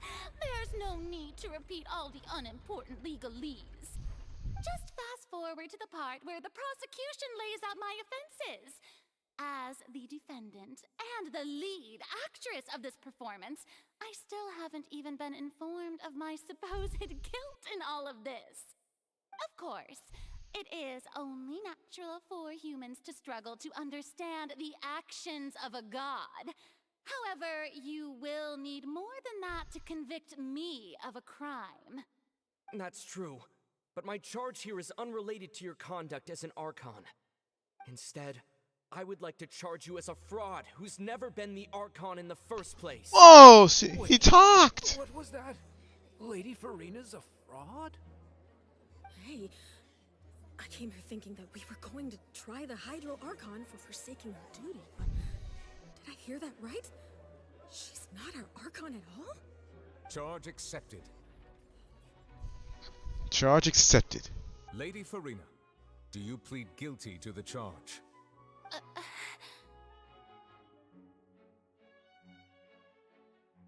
Lady Farina. I plead not guilty. How can I be guilty? There is no way that I, Focalor, otherwise known as Farina de Fontaine, a member of the Seven and the Regina of all waters, kindreds, peoples, and laws of Fontaine, could be anything other than your true Archon. Yeah, Even though Lady Farina can be rather eccentric, isn't it going too far to doubt her very identity? Yeah, I've never questioned her identity either. Sure, Lady Farina can be super irresponsible, but what grounds does that prosecutor have to make such a huge claim? I have cause to believe that common sense will prevail in this case. Many of the members of the audience have known me as the Hydro Archon ever since they were born. There would be no fooling their memory. See? Even the Oratrice has decided to show me its favor. Are you sure you want to commit to a charge that will never be upheld? If you wish to drop the case, I can promise you as the God of Justice that you will not have to face trial for making a false accusation. We will treat everything that's happened as a dramatic spectacle and move on with our lives. What do you say to that? Huh. An argument with near impossible odds, huh? We have to not only refute Farina's The claims, people but only also see you. overturn the long-held beliefs of the people. Well, I tried to give you the chance to surrender. If you must persist, then let me ask. If you believe I'm not the Archon, then what manner of being do you think I am? And if I was not the Archon, then how did I manage to live for over 500 years? Think carefully, got a special for you.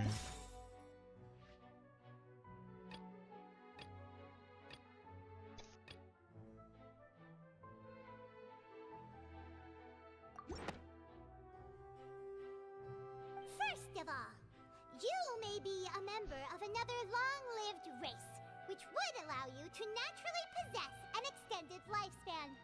And second of all, even if that wasn't the case, there could be other ways to extend your life. Who gave you that idea? Was it the knave? A curse?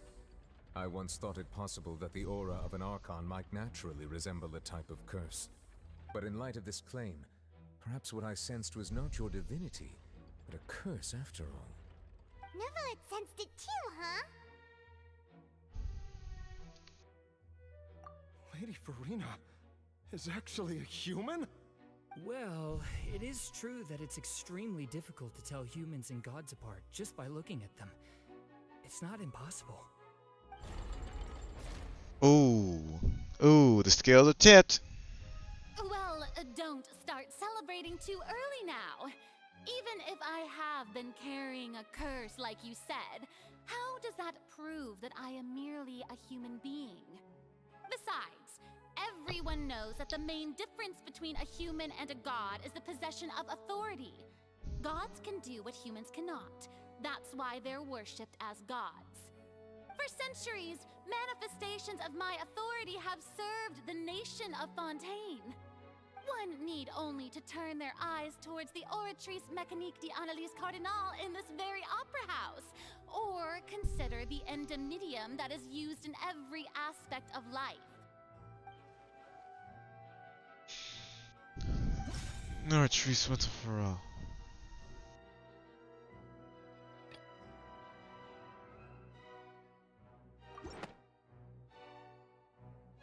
You tried to reference the Oratrice.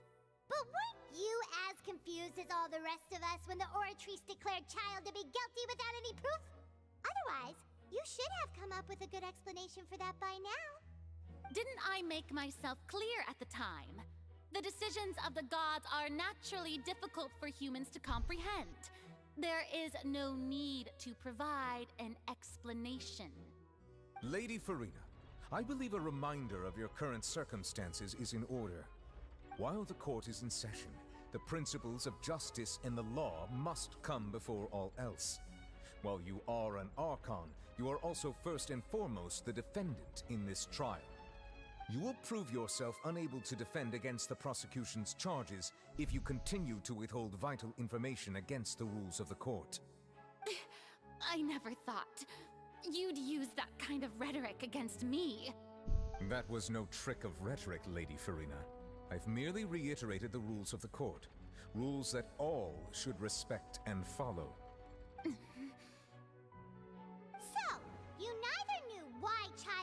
declared guilty, nor did you understand the structure and operations of the Oratrice. Instead of having been created by you, the manifestations of authority you mentioned have been made by the real Hydro Archon, haven't they? The real Hydro Archon? Well, now you're really losing me. It is true that I did not know why the Oratrice gave out a guilty verdict that day. But the Oratrice handed out that verdict unilaterally, and it has been operating independently ever since it was first created. You can't argue that just because a divine creation is flawed, that the god behind it must also be no god at all. She's still throwing out all kinds of excuses. Seems like she's confident that we won't be able to produce proof that she has no power over the Oratrice.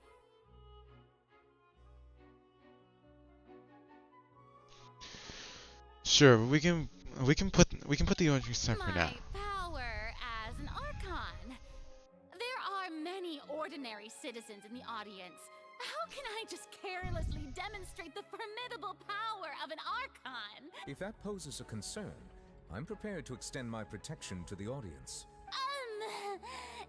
You don't need to go that far.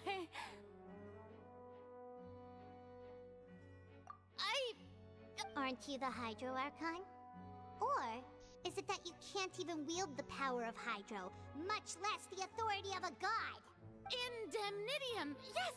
It's all because of Indemnitium! All Archons derive their power from the faith of the people, and I've converted the people's faith in justice into Indemnitium! Thus did I give up all of my divine power to provide everyone with energy for their daily lives. Have you ever seen a more magnanimous god? Isn't that a huge stretch? Yeah, no matter how generous an Archon can be, how could they give up all their power? Can a god with no power even still be called a god? They can, I think maybe they can refurbish their power. Ooh. Seems like nobody's buying Furina's excuse. Hey, come now, everyone. Please don't stare at me as if I was a liar. I'm still the same Furina you knew, right? The one that you loved. Shouldn't you want to believe in me? Please? You've got to believe me. If what the prosecutor said is true, she really has committed a grave offense. Did she deceive all of us? And all of our parents and grandparents too? And all of our ancestors? Ever since they were born? Enough! That's enough. Tell me then, if I'm not the real Hydro Archon, then who is? If you have no evidence of another Hydro Archon's existence, nor can you find anyone who can back up their claim to be such, then what grounds have you to say that I'm not actually the real deal? Wow, she came up with yet another argument. How can we refute her now? Seems like she really doesn't want to give up.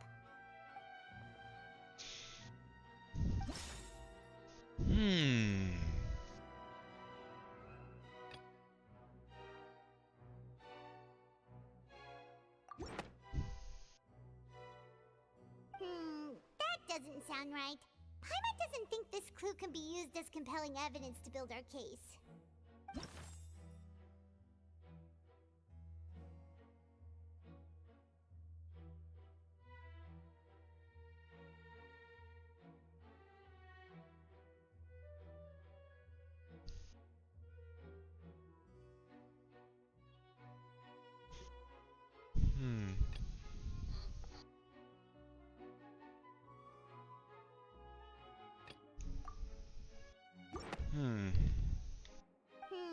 That doesn't sound...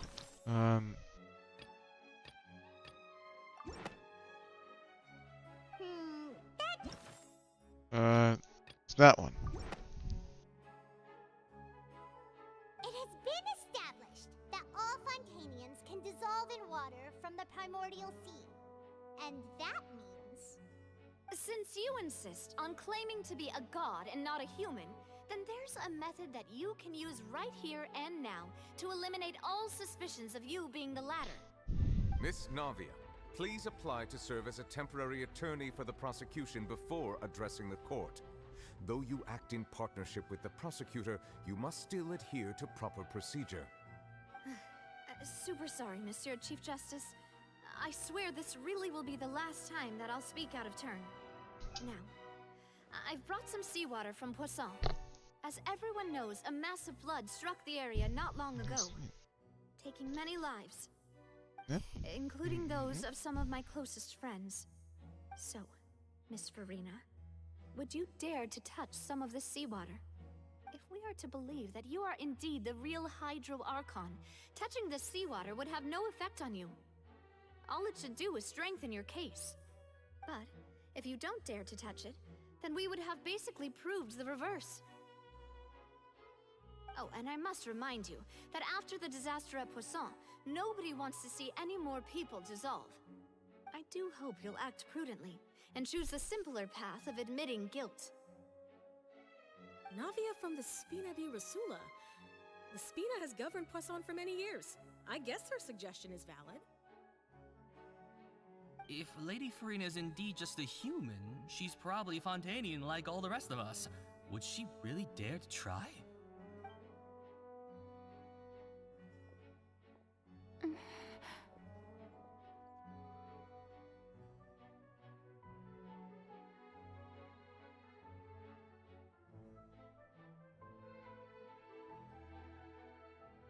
Farina?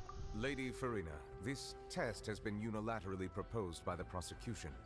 As it falls outside the realm of standard court proceedings, you possess the right to decline participation. Oh, yeah.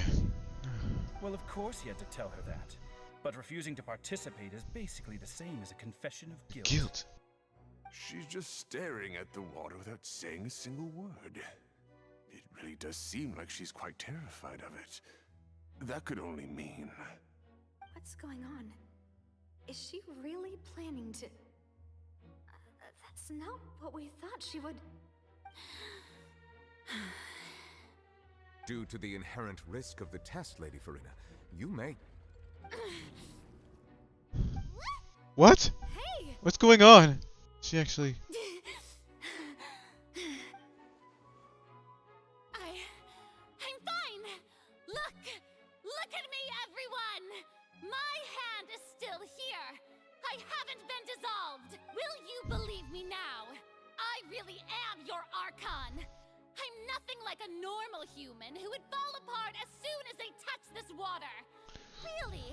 Was this not the most obvious thing in the world? Miss Siegewin? If you're present, Miss Siegewin, please come forward and attend to the defendant. Siegewin? Don't be nervous. It'll just take a few seconds. Let me see. That should be enough. Please announce the results of your evaluation to the court, Miss Siegewin. As everyone doubtlessly saw, Miss Farina was displaying symptoms of hyperventilation and flushed skin. These indicate that she was experiencing the adverse effects of exposure to primordial seawater. The extent to which she was affected is the same as other humans when exposed to primordial seawater of a similar concentration. Thank you, Miss Siegewin. Lady Farina, you may return to the defendant's stand. Oh wait, what did she just say? I didn't get dissolved! Shouldn't that be enough to prove my innocence? Well, considering your tendency to run from your problems, we did originally prepare a direct sample of the seawater around Poisson. However, after extensive discussion, we exchanged it for a sample that is not concentrated enough to dissolve an actual human. After all, on the off chance that something entirely unexpected might occur, we don't want anyone else to lose their life to the sea. Yeah, so out of regard for Farina's life, you secured a low-concentration sample and asked the head nurse to serve as an expert witness. It's a great thing that the direct sample wasn't actually used. Farina could have... I can't believe... You...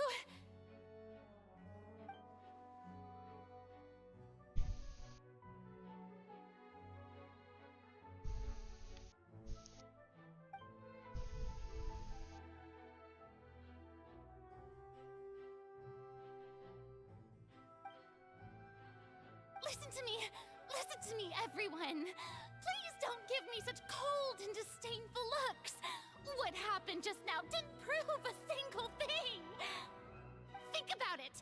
How can you conclusively prove that an Archon can't also be affected by the primordial seawater? Also, if I Hey, was Ma. really just a human, why would I dare to just put my hand in that kind of water?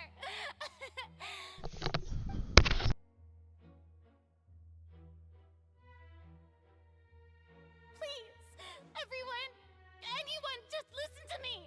I swear, I really am your Archon.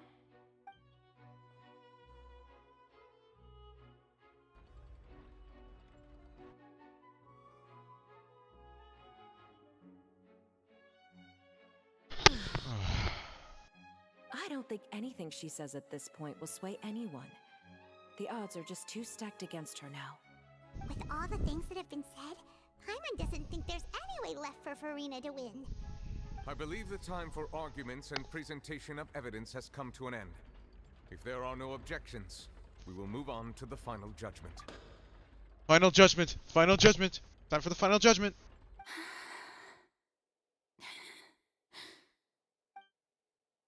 Oh no. I don't think anything she says at this point will sway anyone. She's too stacked against her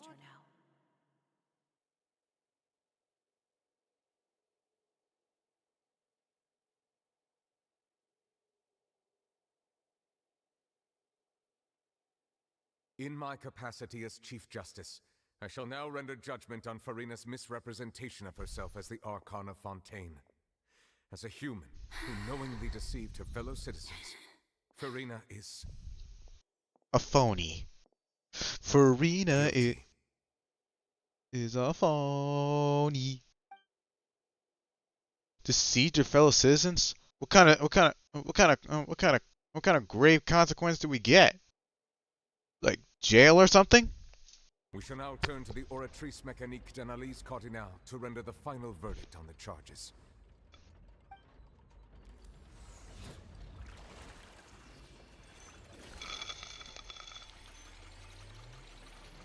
Not good. Not good. Not that one. According to the judgment of the Oratrice Mécanique d'Analyse Cardinal, Farina is... Uh-oh. Shouldn't you shorten out that name? Try that saying that 5 times fast. Okay, I'm gonna try it now. Oratrice Mécanique d'Analyse Cardinal. Ah, I can't even say it.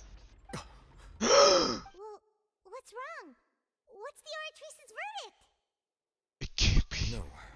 The Oratrice also displays a guilty verdict. Oh, that's not surprising. Isn't that correct then? However, the exact wording of the verdict is thus. The Hydro Archon, guilty to be punished via the death sentence. The death sentence? Oh no! That's actually one of the available sentences? I've always thought that it was just a myth. Not the death sentence. The one and only time the death sentence has been handed out at the court. And it's been given to the very person we've worshipped as the god of justice? What an unexpected twist. Yeah, that is like, wow. The death sentence? Isn't that a bit harsh? Harsh, dude? Farina's been sentenced to death by the Oratrice? We just wanted to use the trial to show her the seriousness of things so she'd tell us the truth. How did things escalate this quickly? This outcome is indeed quite strange. According to Fontaine's current definitions of justice, as well as its recommendations for criminal sentences,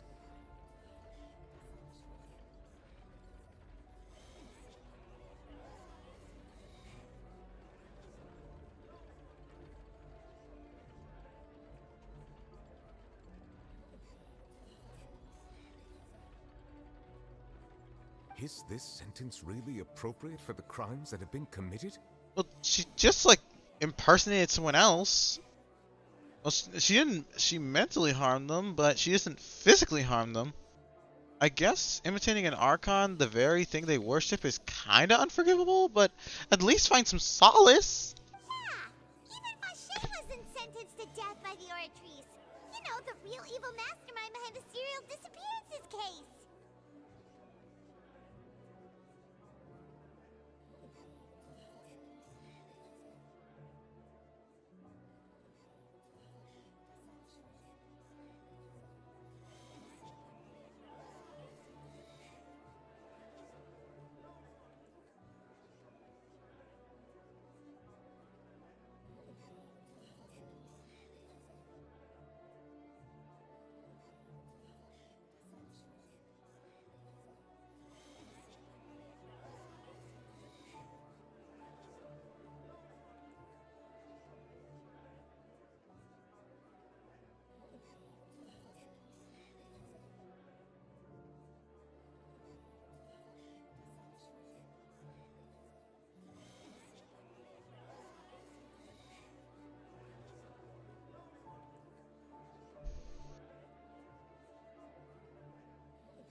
Oh.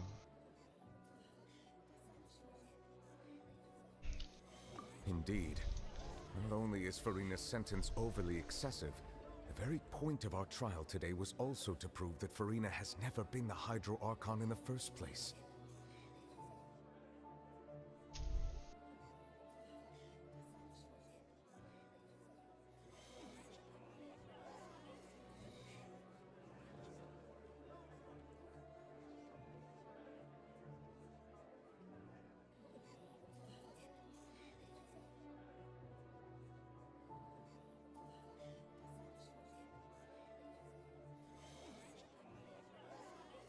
But now, the Oratrice seems to have deliberately invoked the title of the Hydro Archon.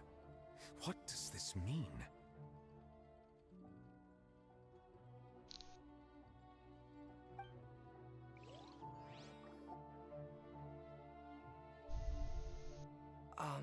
Excuse me, if I may interrupt.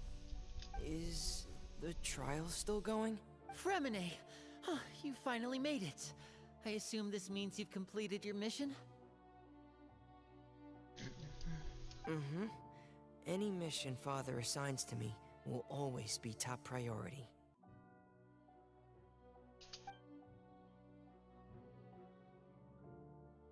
Is that the first prophecy slate? Huh. So the knave privately arranged for Fremine to try and find the missing slate. I looked everywhere and finally found it at the bottom of the sea. It took me a long time to get around some dangerous stretches of water. But has the trial already concluded? Then doesn't that mean I've come too late? Oh no. Father will be disappointed in me. Thank you for your hard work, Mr. Fremine. Please allow me to review the record left on the slate. Traveler, I believe that you have already seen the other existing slates. I would like you to come here and confirm their contents. Huh? So what do you see? What is it?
believe I've now made sense of the Hydro Archon's crime.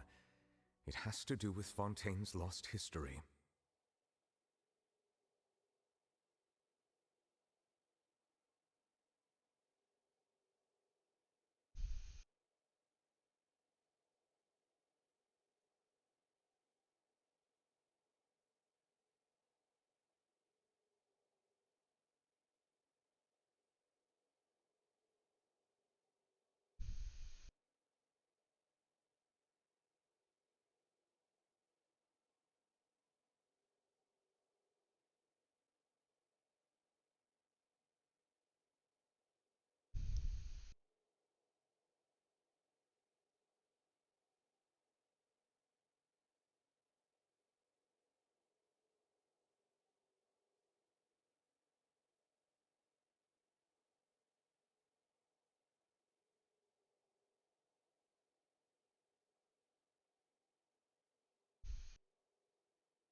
Huh?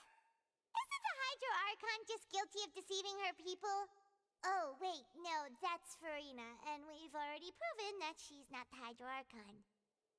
So when you say Hydro Archon, do you mean the real Hydro Archon we've been kinda talking about?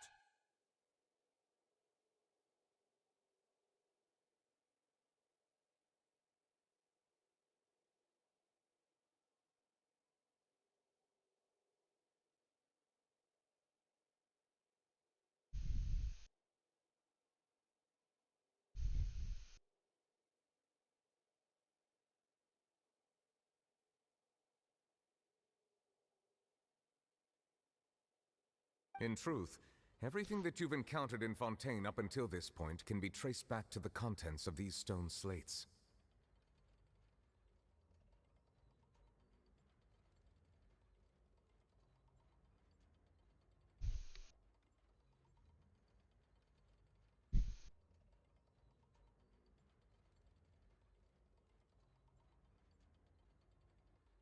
However, I'm uncertain as to how much sense they currently make to you. Okay, let's try to recall the contents of the other 3 stone slates. Paimon will do her best to help you remember.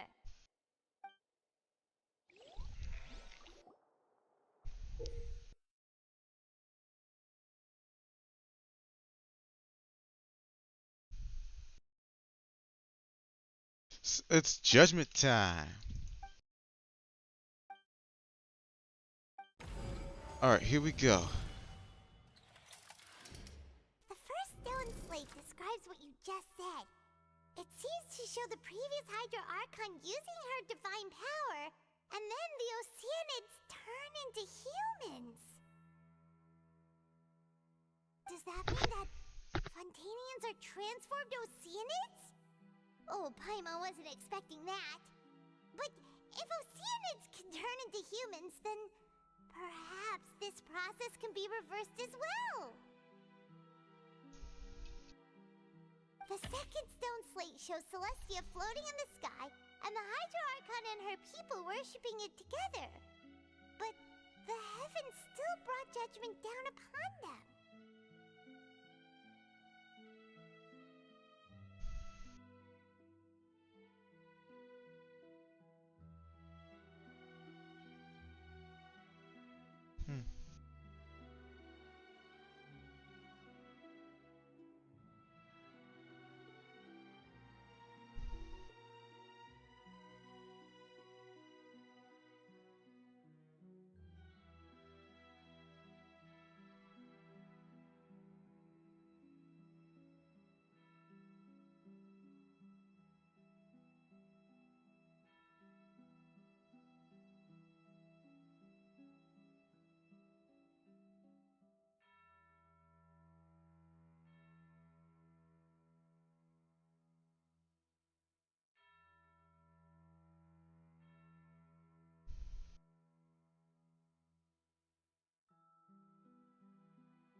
must be the point when the Hydro Archon and the Fontanians were branded with their original sin. Does this mean that the original sin and the Hydro Archon sin are the same thing?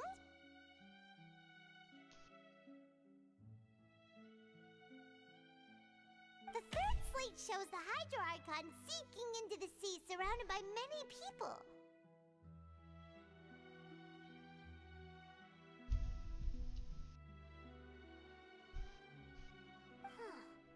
That reminds Paimon, didn't we also watch that happen to someone else?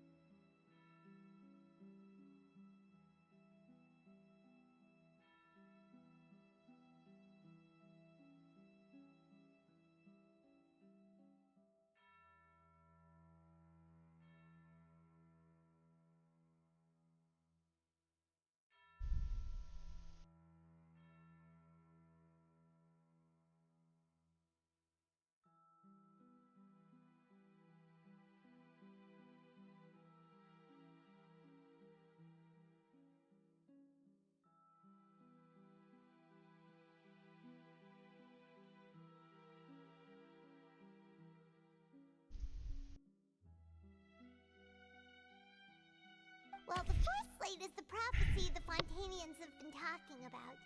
People dissolving into the sea, the Hydro Archon crying on her throne, and so on.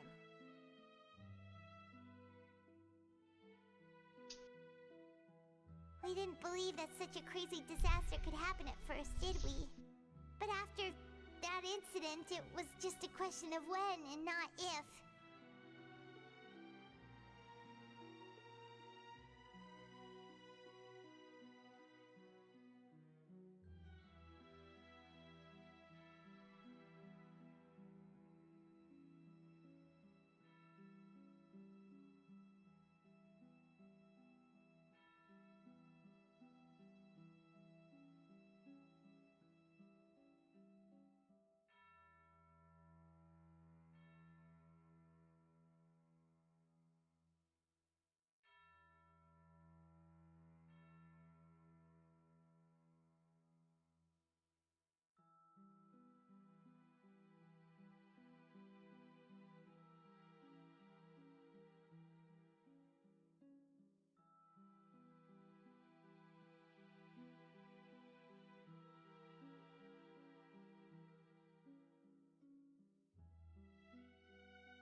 We know from the case of the serial disappearances of young women that Fontanians can be dissolved in primordial seawater, and the first stone slate tells us that long ago, the Hydro Archon used her power to turn Oceanids into humans. This might be the reason that Fontanians can dissolve.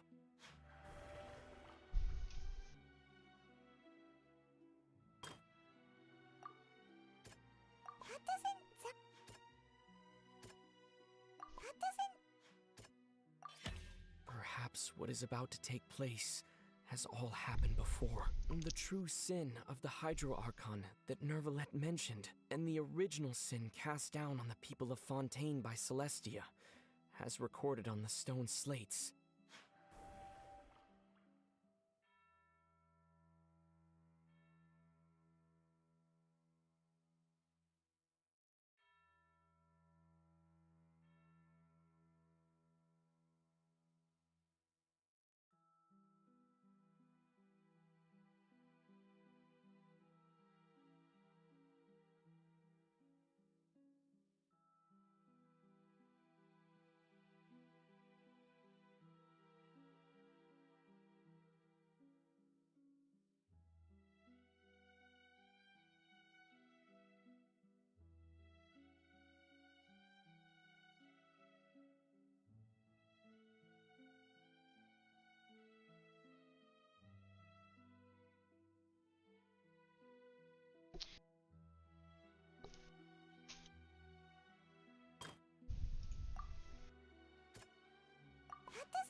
The prophecy from the stone slates, the fortress of Meropete, if we hadn't dealt...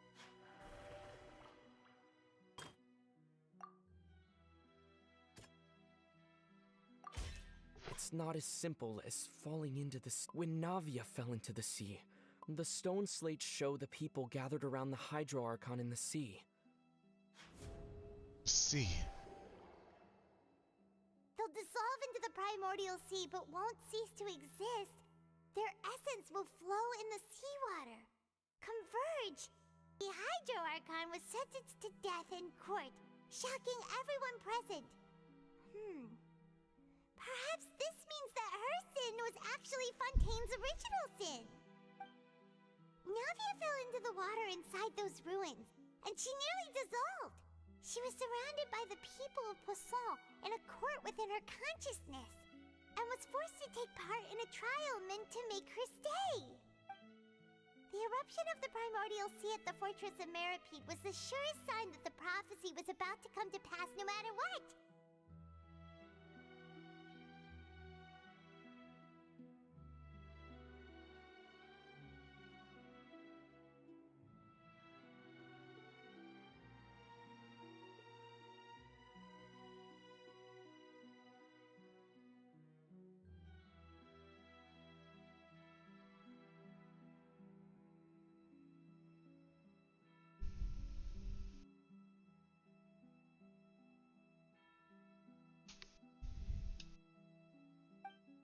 The stone slate's contents can all be verified by recent events. If we combine what we know together, loads of truths should come to light.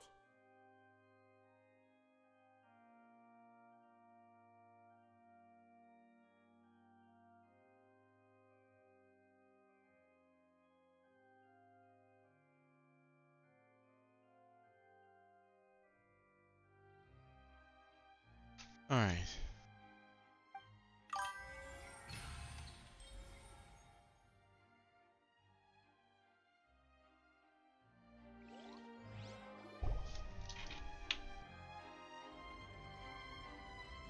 Huh? Oh, Paimon gets it now! So that's how you can make sense of it. But then it feels like we're going to have to share some truly shocking revelations. Let's hear them. Incredible. Linny, did you hear that? We're not real humans. All Fontainians were originally created by the late previous Hydro Archon, with Oceanids as their basis.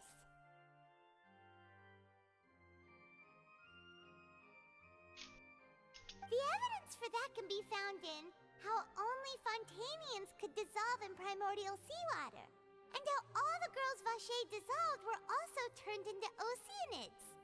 Oh, and according to Navia, when she was about to get dissolved, she also saw everyone gathered around for a trial, all of them in the shape of Oceanids.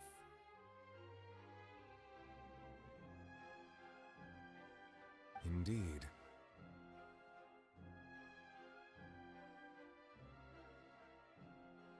Yeah, and it follows from the content of the first slate that she probably anchored Celestia by creating humans without prior permission.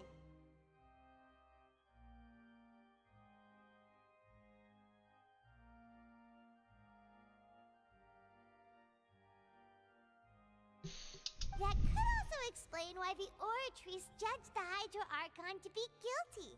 It's to account for that ancient sin.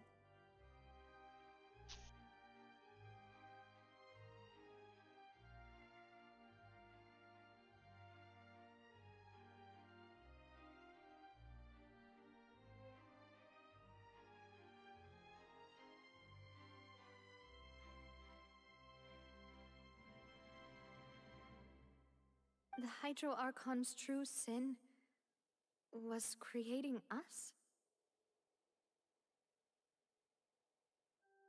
And yet, after many hundreds of years, the Hydro Archon's creations have turned around to try to judge the Archon within the Opera Epiclese. The twists of history are often the most unexpected of all.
Yeah!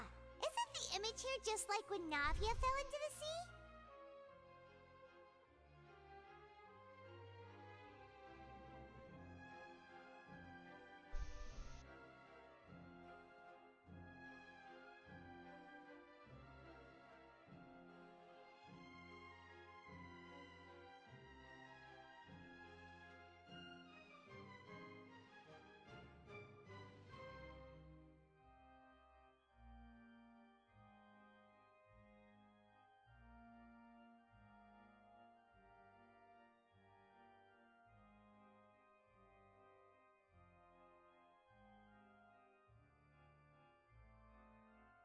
So wouldn't it be trying to show the image of the Hydro Archon also falling into the sea once the prophecy has been fulfilled in the fourth slate? In the end, the people will all be dissolved into the waters, and only the Hydro Archon will remain weeping on her throne. Only then will the sins of the people of Fontaine be washed away.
You've made some keen deductions.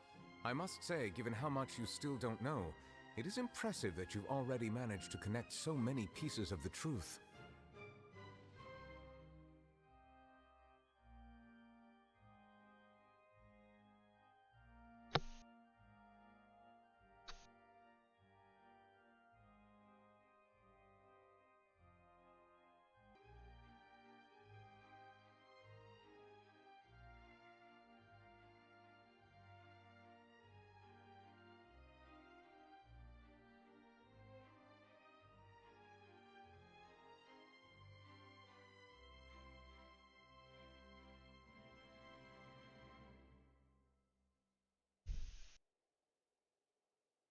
However, while you were able to decode all the information on the slates, they've also been etched with an additional layer of hidden information using a different power source.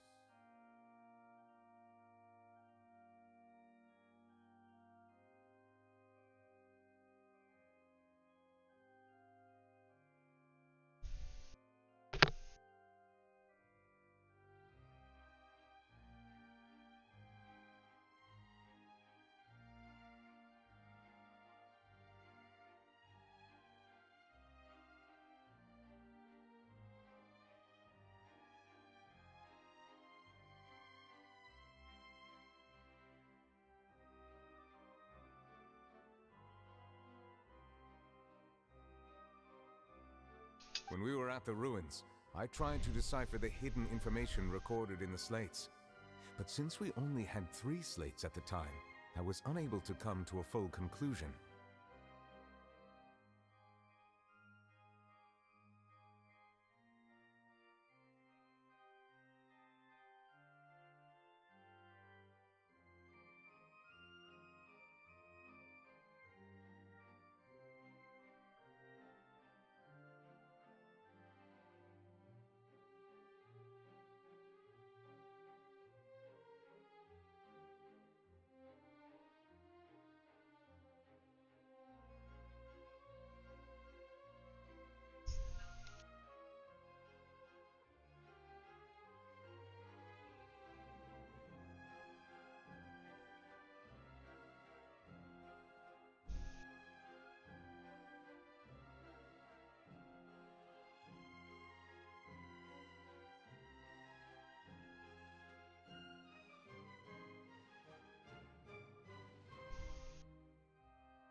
Now that the slate collection is complete, I shall make another attempt to decipher the narrative recorded within.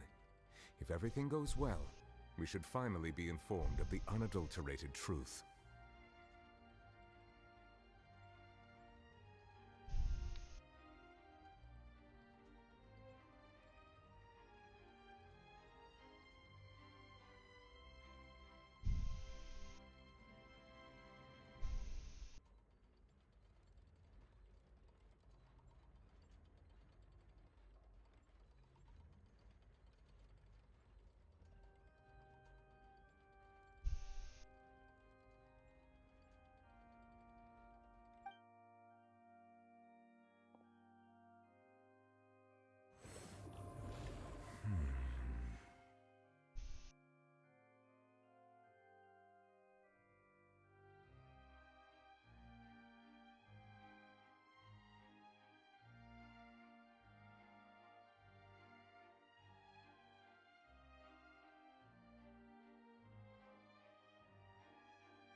Well? Did you get it? I believe I should share this truth not only with you, but with all the people of Fontaine as well. I will try to briefly summarize it for you.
Your hypotheses regarding the origin of Fontanians and the sin of the Hydro Archon were both correct.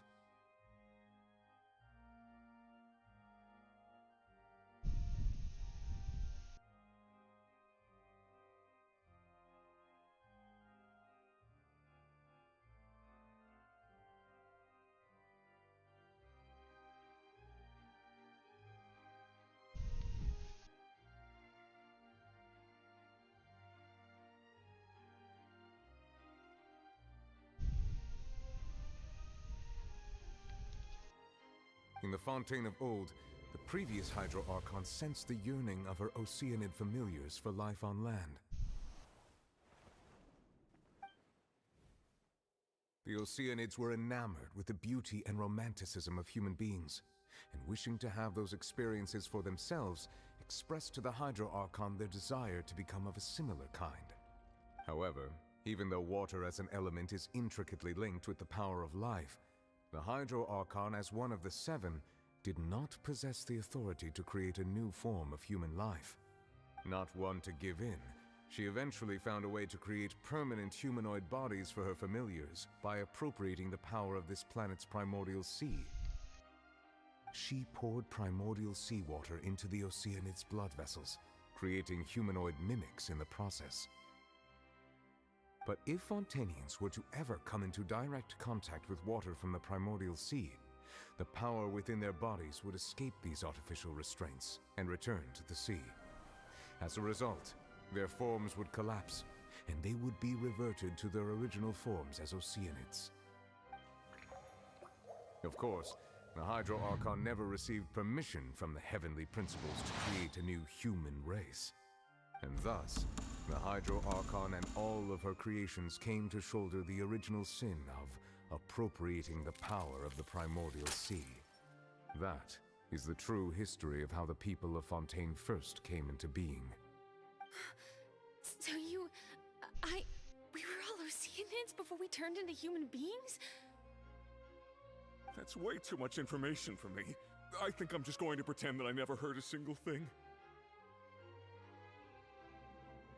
Wait, but if that's the truth, we can't let the Hydro Archon be sentenced to death. After all, her only sin was creating us. This really might be too much information for your regular Fontanian, but it does answer a lot of our questions. Alas, your hypothesis regarding the third and fourth stone slates was inaccurate. The slates' respective positions are, in fact, correct.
A key point of the visual on the third slate is how all the individuals depicted in the water are humans rather than Oceanids. They have not been dissolved, which implies that the water depicted in this slate is not water from the primordial sea. The nation of Fontaine is the nation of Hydro, as well as the nation of trials and justice. Instead of being the literal element, the water in the scene symbolizes judgment and justice. You may also recall Navia's experience. When she fell into the sea, her consciousness was surrounded by that of many others who intended to hold a trial to determine her fate. Therefore, The meaning of the third slate is that the people of Fontaine shall try the Hydro Archon at the Court of Justice. Yes, it refers to our present situation. I think I'm following now. So, what you're saying is, even though we decided to put on this trial to avoid fulfilling the prophecy, in truth, everything we've done has happened exactly as the prophecy foretold. So now, it seems, Fate. we're the ones making sure it comes true. Fate has guided us. What should we do? I don't know. Huh. No matter what, the prophecy will be fulfilled. Is this what it feels like to be a prisoner of fate?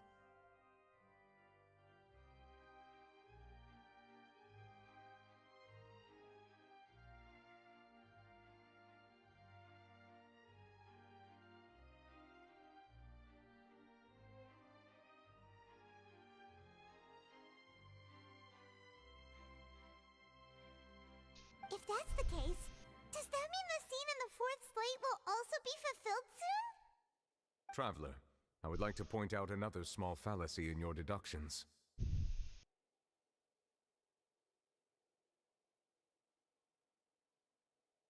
About the fourth slate, you probably thought that the eruption of primordial seawater beneath the fortress of Meripede served as the surest sign that the prophecy was about to come to pass, yes?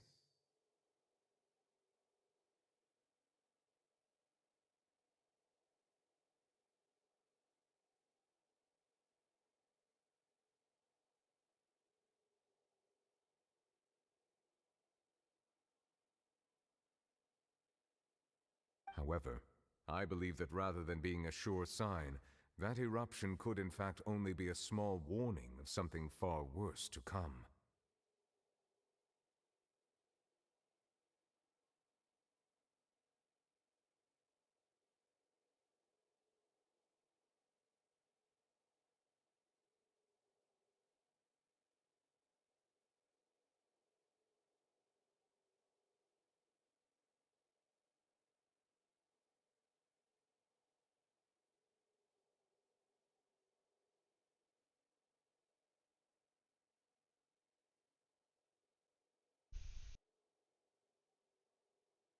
As for the root cause of the catastrophe, I believe you've already encountered it once before.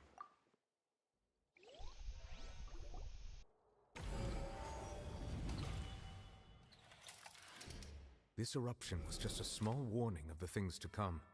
We must find the root cause of the disaster.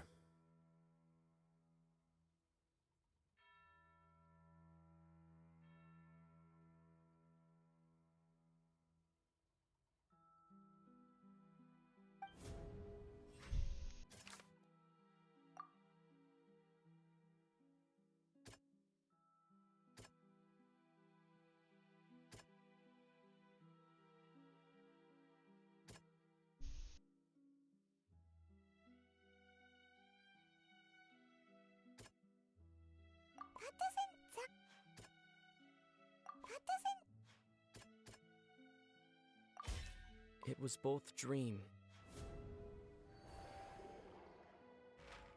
If we're talking about a true culprit, that could only be that thing inside the primordial sea, right? The truth, the original sin, the trial, and the root cause. What the heck?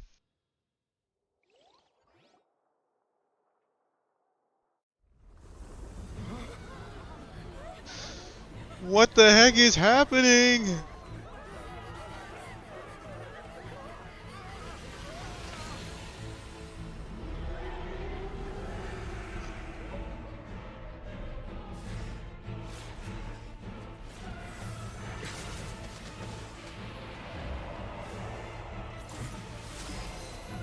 Whale shark? Is that a whale shark? Oh my gosh.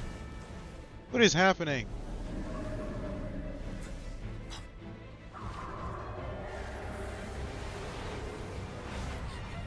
He's eating everyone?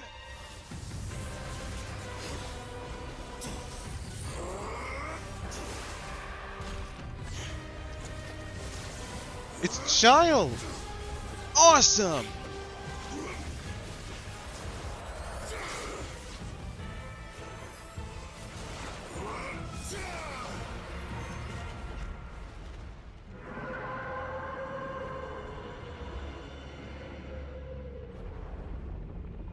And he's gone.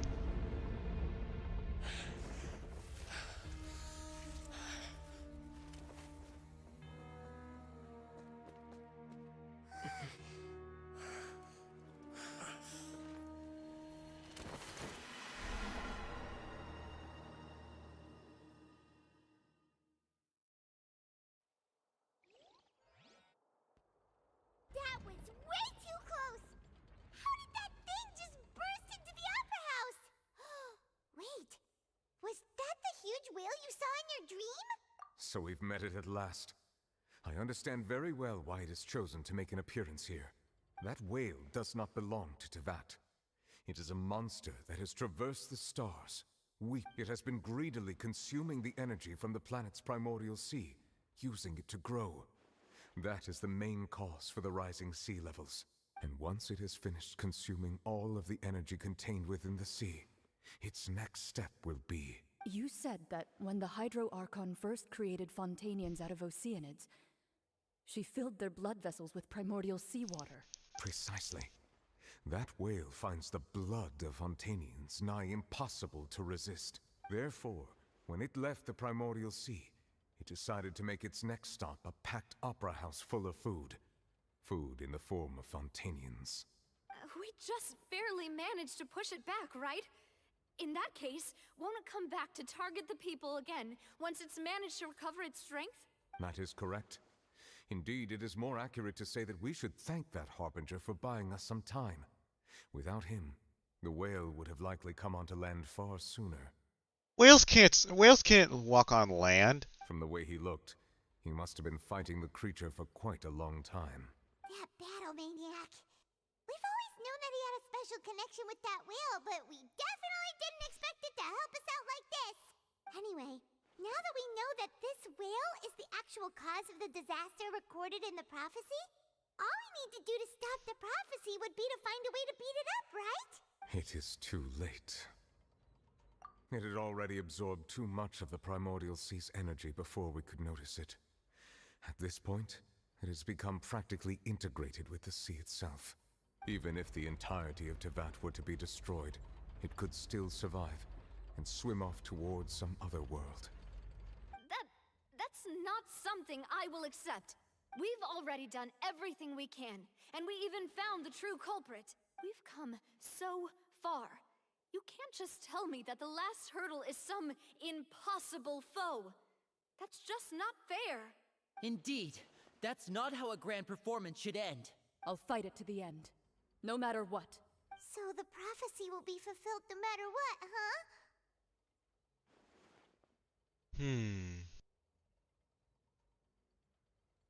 The prophecy.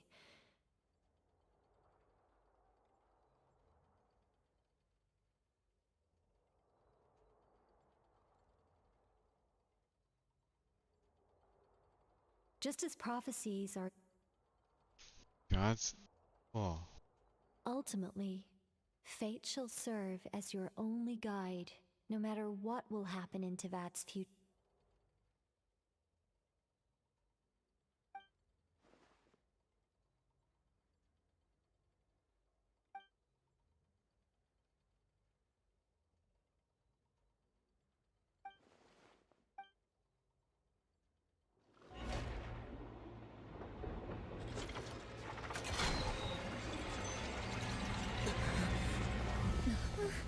What's happening with the Oratrice? I believe it is preparing to carry out the death sentence. Oh no! Farina!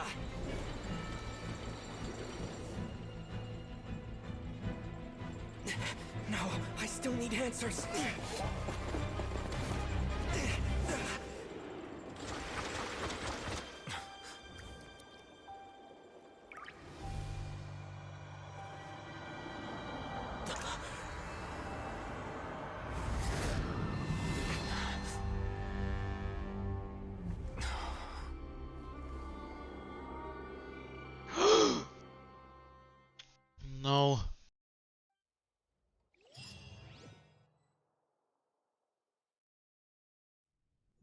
This is the longest. This is the longest stream ever.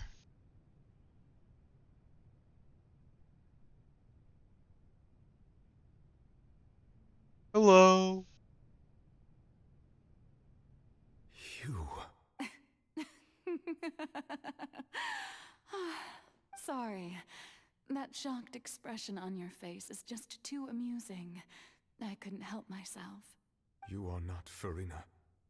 Who are you? Ah, the sweet sound of bewilderment. Marvelous.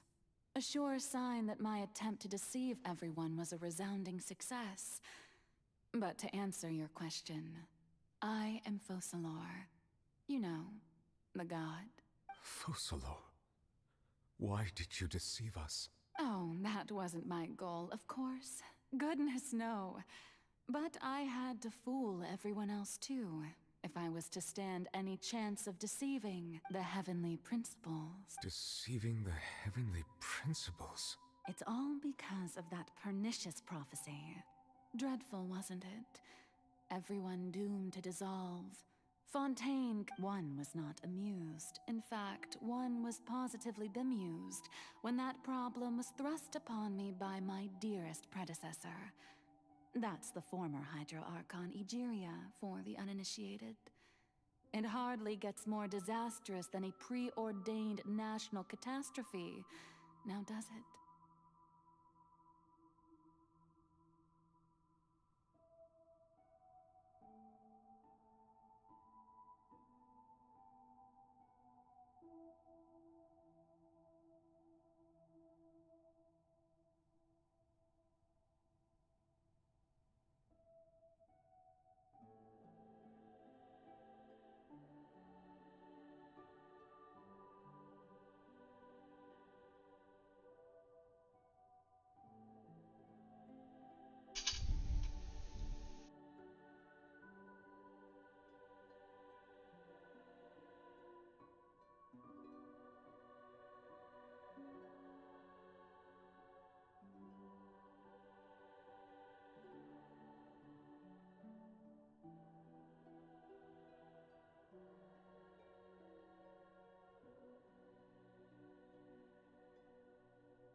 She knew full well that the prophecy would surely come to pass.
And as one of the seven, she also knew full well that one defies the heavenly principles at one's peril.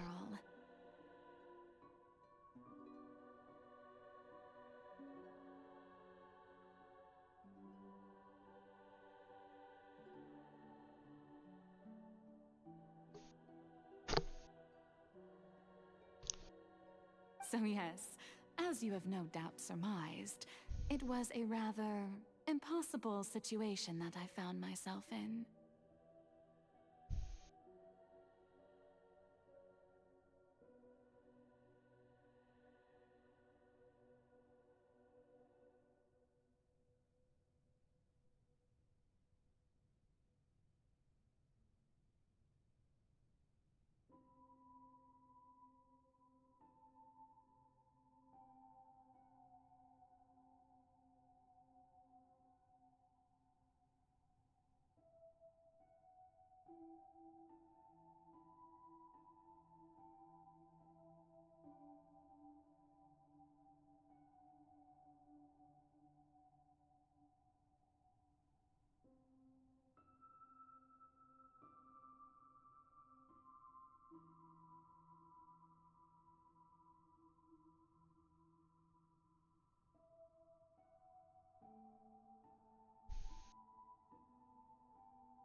I spent a terribly long time mulling it over, alone on the ocean floor. And I was almost growing barnacles by the time I finally realized there was only one possible solution to this confounding conundrum. I had to outwit the heavenly principles, allow the prophecy to be fulfilled, ostensibly at least, while saving everyone at the same time. I'm a genius, I know. I can only assume that's why Egeria chose me as her successor. Although, looking back now, it was hardly the inheritance one dreams of. Between the task of saving the nation, the quotidian duties of the Hydro Archon, and not to mention the original sin of creating a new race of humans, I dare say she left me quite a colossal mess to clean up. But one can only play the hand one is dealt. I did not choose this, any more than I chose to be one of her Oceanid familiars. So you were also once one of the Oceanids, transformed into a human by Egeria's hand? Yes, I was. I always dreamed of becoming human. And I still do, even now. In my eyes, to be human is to be part of the greatest opera ever known. After becoming a god, I separated my divinity from my body and spirit, leaving behind only a self that was as naive and bewildered as my past self on her first day as a human being. The me you see before you now is that divinity. And the human counterpart I left behind, I named Farina. She could feel joy, sorrow, and everything in between. She could be as vain and conceited, or as meek and vulnerable as she wished. Her strengths were of a kind only a human could possess, as were her shortcomings. But in my eyes, Farina's humanity was what made her perfect. She was perfectly human in every way. The person I always wanted to be. Anyway, so then I cursed her. All part of the plan, of course. The plan to deceive the heavenly principles. Do you still remember the final scene of the prophecy? The Hydra Archon alone, weeping on her throne. In order that the prophecy might appear fulfilled, I invited Farina to be an actress, to play the part of the Hydro Archon in the prophecy. Under the curse I placed on her, So long as I, Focalor's divinity, continued to exist, she could not die. But nor was she free to live her life in the pursuit of happiness. Instead, she was forced to take the stage in the opera house, to embrace the role of leading lady, to forever play the part of the god from the prophecy, all to create a deceitful appearance of that prophecy coming to pass. I suppose now you probably understand why your court is called the Opera Epiclese. But Farina is only human, isn't she? Even though she has had a long life, her mind is no stronger than that of any other ordinary human being. I cannot begin to fathom what she has had to endure. It must have been torture for her. It has indeed. And although she is, in a sense, me in human form, I most definitely owe her an apology for it. It's been 500 years, and all along, she's been playing her part in the most unimaginably long, unbearably lonely, and agonizingly painful opera of all time.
Oh, I can't leave. So this will be a 3-hour stream, so make sure.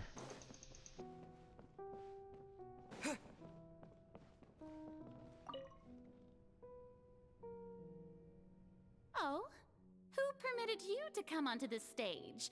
Now, I understand your admiration for my august self, but I must ask you to keep to the rules.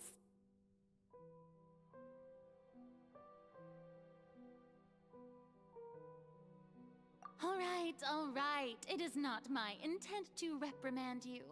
There is no need to state your name. Just be off with you. Do not distract me from my performance.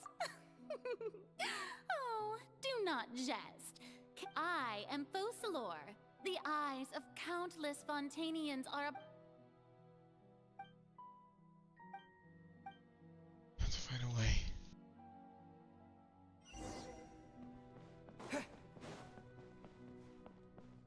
Dear audience, the performance is experiencing a technical difficulty, but worry not. The guards shall resolve it soon enough.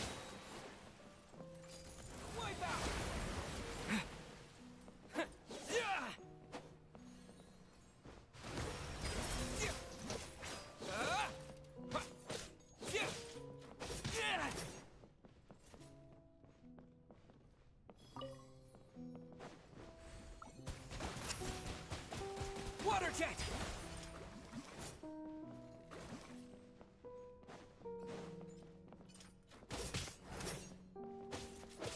Alright, cry with Echo, Shackles. Go!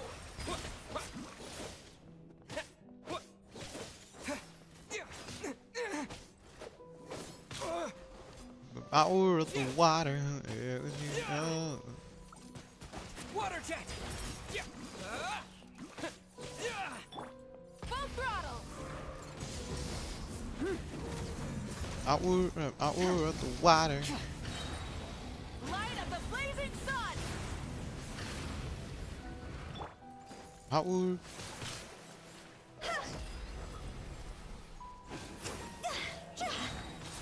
Time to go.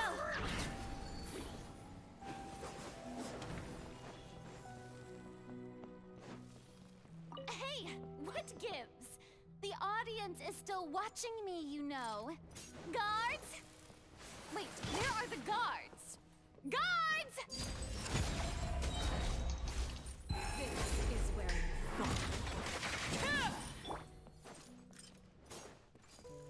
Alright. Bombs away! Water jet!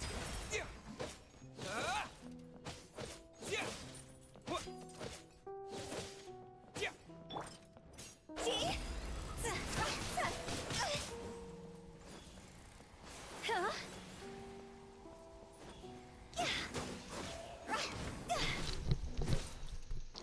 Go!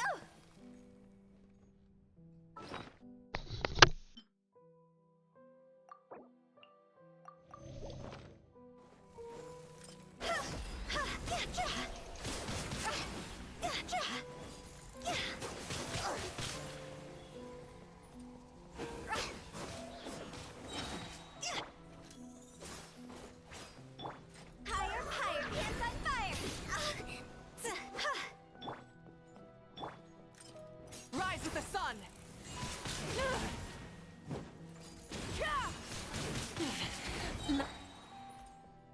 Wrath from the sky!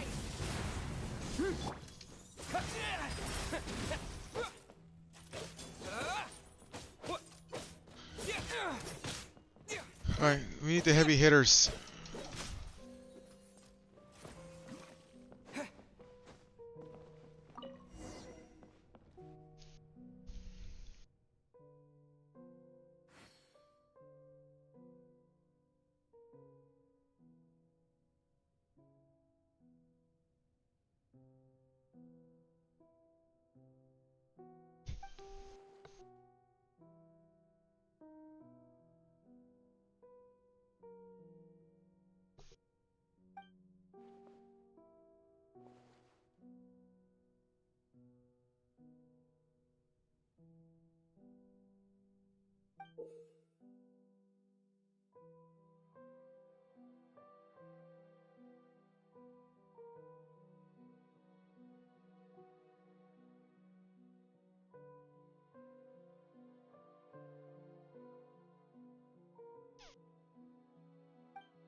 Hmm.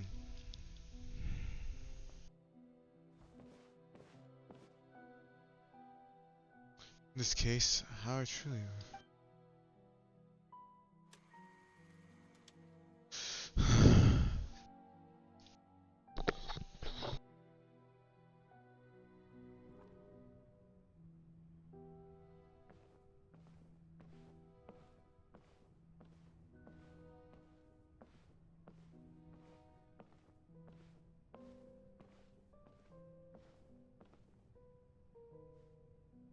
Farina. Farina. Huh? Who's that? Who's calling me? Where are you? Be not nervous. Be not afraid. I am before you. Wait a moment. You're mirror me? How can this be?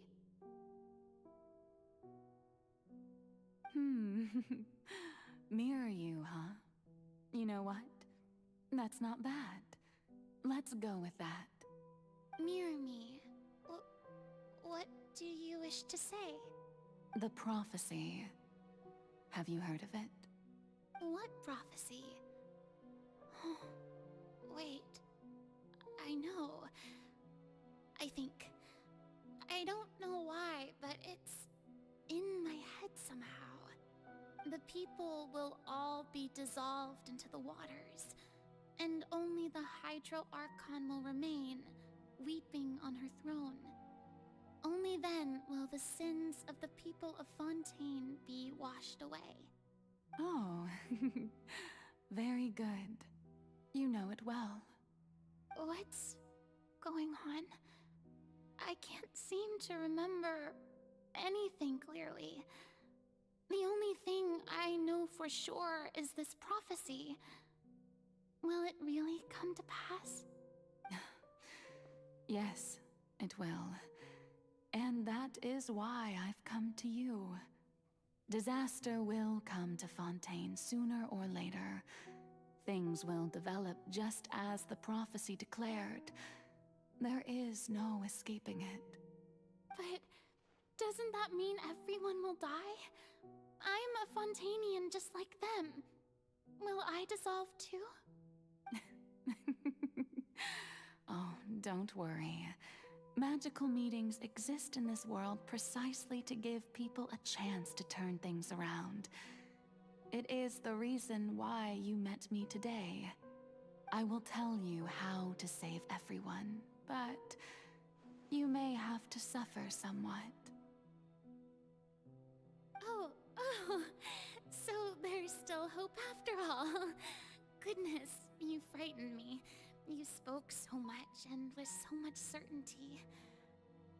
As for the suffering, well, I will admit that the first thing that came to mind was, why do I have to be the one to suffer? But if the prophecy will come true, I'll also die anyway, right?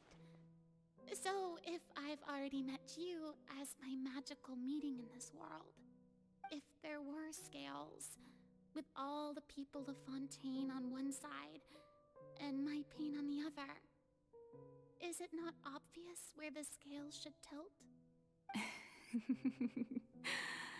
You truly are the perfect human. My ideal. I suppose this would also be the justice that belongs to you. Huh? Don't worry, it's nothing. Listen well. Fontaine has just lost its Hydro Archon. I need you to play a role. That of the new Archon. Play as a god? That's right. You must begin a never-ending masquerade. You must never let anyone suspect your identity. If you can keep it up, then I shall have my way of defying this prophecy. But should your identity be revealed, then all hope will be lost. But how will I do this? A human assuming the role of a god without being exposed. Don't worry. What you must do is not to turn yourself into a real god. You simply need to play the role of a god as humans imagine them to be. Being a human yourself, I'm sure you already know what such an entity would be like. Remember, your true challenge will not be pursuing divinity, but contending against humanity. I'm still not sure I understand, but I'll try. I'll try to do this. So, how long am I going to have to play this role? To accomplish this mission, you will have to stay on the stage for many, many years. You will endure and not grow old until your task ends. But I promise you, all will eventually end in a magnificent and dramatic trial, and everyone will be saved. A trial, huh? How exciting. I'll be looking forward to it.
The Maison Cardinalise has announced my accession, but this is my first time facing the people.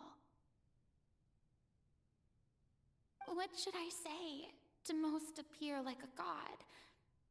To be honest, I still don't know. Perhaps I should first try to act natural.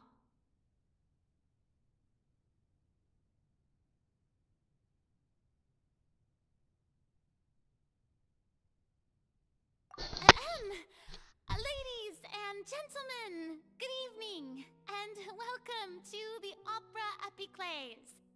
I'm sure you've all heard about how I have taken on the role of Hydro Archon.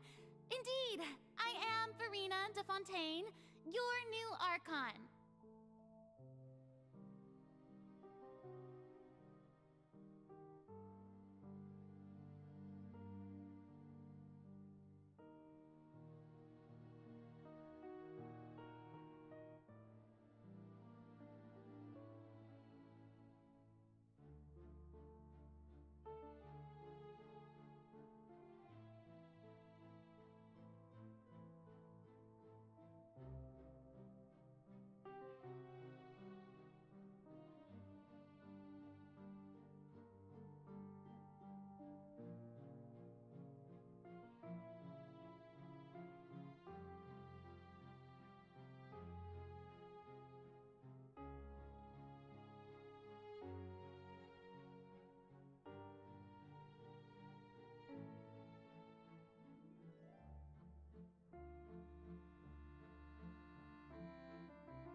In truth, I know little about becoming a nation's new god, but it will be as the god Focalor, the god. Once again, thank you all for coming. If you should have any questions or suggestions, please send them to the Maison Cardinalise. The future of Fontaine will require us to work together, after all. I thought I might stammer, but... That's the new Hydro Archon. Is this some kind of joke by the Maison? I would have thought that a being that surpasses humanity would be a bit more assertive. Hey, did you hear that?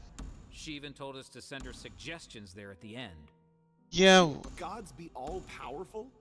She's being so modest. What's Yeah, the difference between her and an ordinary person then? Well, a humble god is a humble god acknowledging her people. That's good. If you ask me, perhaps the succession didn't actually happen. She might just be a Maison-back puppet. Wait, what's going on? Why is everyone suspecting me of being a fake? Oh, this is bad. If I get exposed here, there'll be no saving the people from the prophecy. Right. Mirror me. Calm down, Farina. Assertive.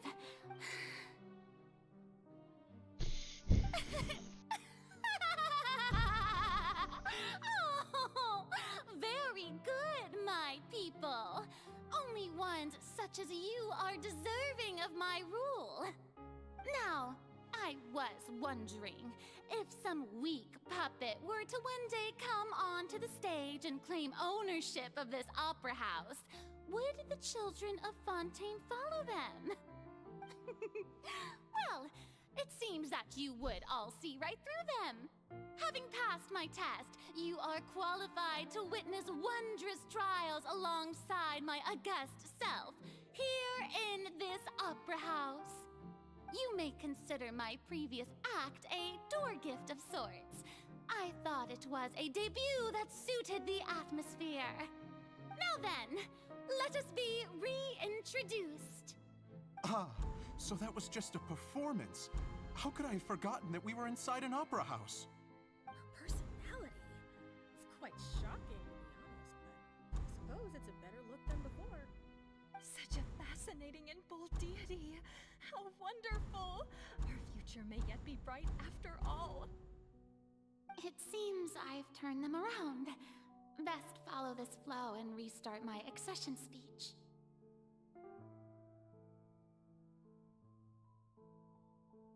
My dear people, whether you acknowledge me or not, whether you trust me or nay, I say to you, keep faith in your ardor for justice. We have heard it said that this nation's sins can no longer be washed away. Well, I say that justice is most fragrant when it blooms amid sin.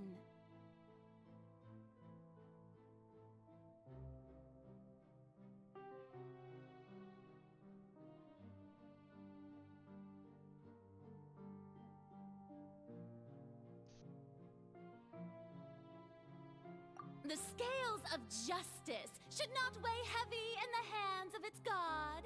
On one side, it must carry fairness and justice. And on the other, praise and applause.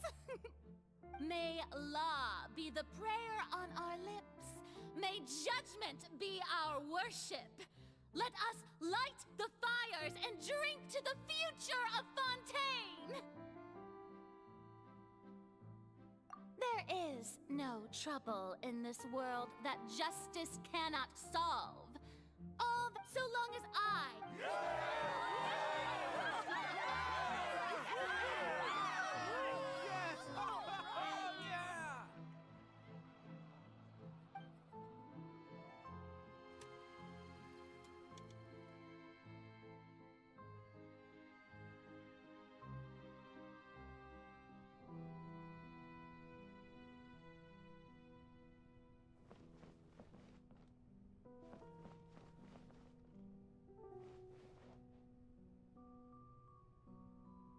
Lady Farina, here are today's case reports, as well as a summary of the follow-up for your perusal.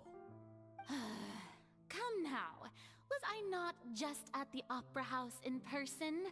Leave these kinds of things to Neuvillette. Besides, none of these trials were the one that I'm looking forward to the most. If I may be so impertinent, what kind of trial are you truly looking forward to? A magnificent, dramatic, and wondrous trial. A trial to end all things. How could you hope to understand? That's true, I fear I lack the ability to grasp your divine thought, Lady Archon. No need for fright, and do not take what I said before too seriously.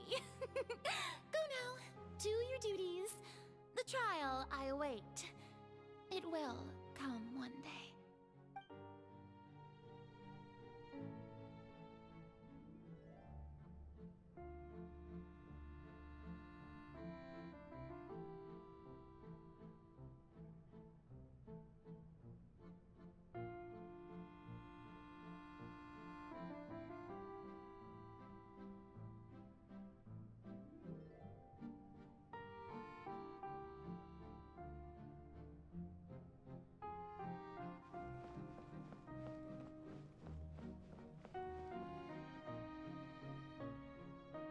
Lady Farina, I don't know what to say. Thank you for agreeing to see me. No need to thank me. Or rather, thank your own sense of perseverance instead. Long have you stood in line to meet me, have you not? Oh, I'm afraid that's just an inevitable consequence of my divine charm. All right. Deuteria, is it? How is your son's illness? You remembered me, and you knew of my family, too. He is doing much better now. In fact, he is far more of an ardent believer than I. He was the one who forced me to seek an audience with you, and to bring your words back to him. Oh, good. Very good. If this should happen again in the future, please do not hesitate to come and tell me. Going down to citizens' homes every so often, while not usual practice, should serve as a fine change of pace. You're such a gentle and wise god. Thank you once again, on behalf of my son.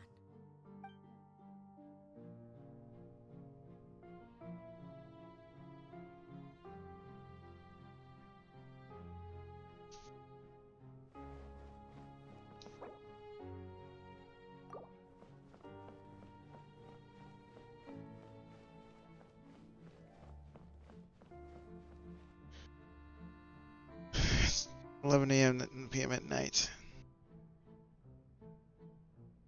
Lady Farina, here are the latest hydrological reports. As for the specific parameters you asked to take note of, I'm afraid things still don't look good. I see. It's as I thought, then. As your god, I did already expect this, but I wanted to see how far your human wisdom would allow you to analyze it. All manner of signs indicate that the prophecy will still come to pass. Forget it. That's not something you need to worry about right now. Well, as I understand it, the Fontaine Research Institute is also trying to find a way to counter the rising water levels. Really? Have they found anything? I'm afraid that they haven't found any effective solution thus far. Oh, is that so? Well, no wonder. This issue has reached the realm of the gods, after all. Still, their spirit is praiseworthy.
This is gonna take a while. If you have to go to bed, I'm just gonna continue streaming until I can like find a way to end. Breathe this whole time. But it's good to see that everything's getting on track.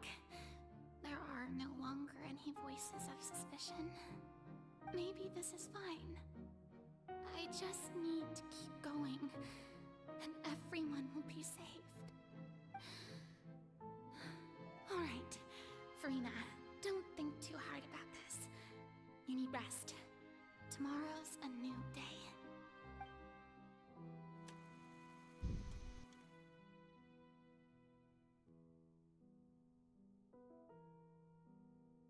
Lady Farina, here are the new trial reports for the latest cases, as well as a summary of the follow-up. There'll be no need for that. I've seen them already. There's no need to go back over scenes I've witnessed in person before. Lady Farina, I've waited so long for this chance to see you in this manner. Indeed, my dear, loyal citizen. This joyous moment is an honor for us both. Lady Farina, we're detecting significant hydrological anomalies near Poisson. Understood. Keep monitoring. Keep me informed should anything come up at the Institute.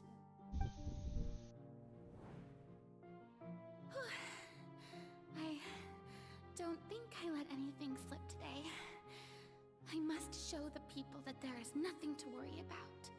I just don't know when these days will end. I feel utterly exhausted. Best to rest early today, too.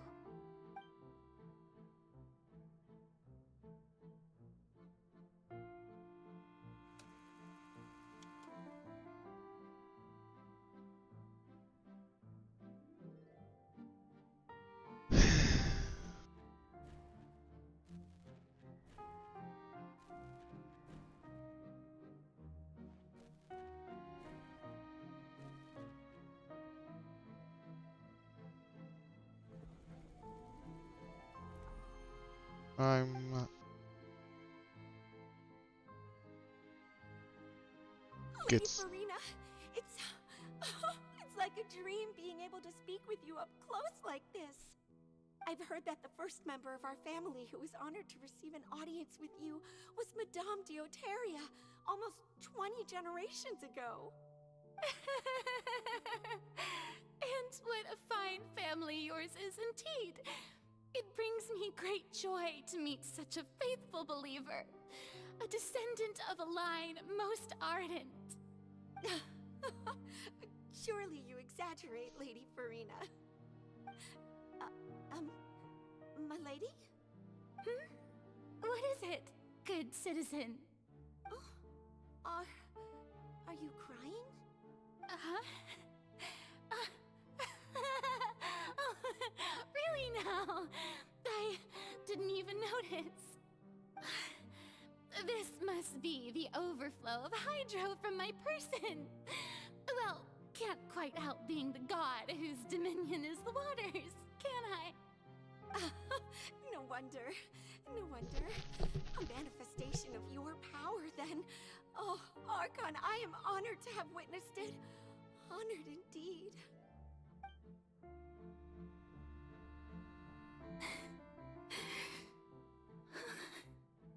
So interminable.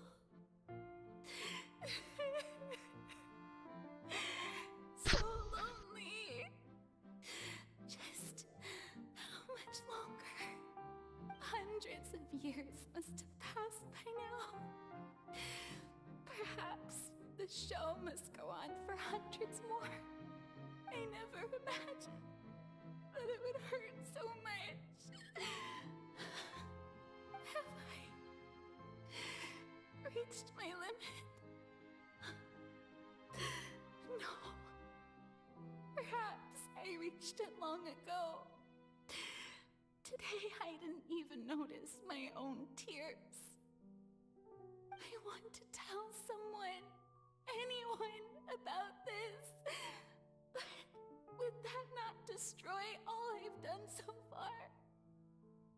I've conducted so many investigations across the centuries, but there's not even a sliver of hope that we might break the prophecy. All I can do is keep heart.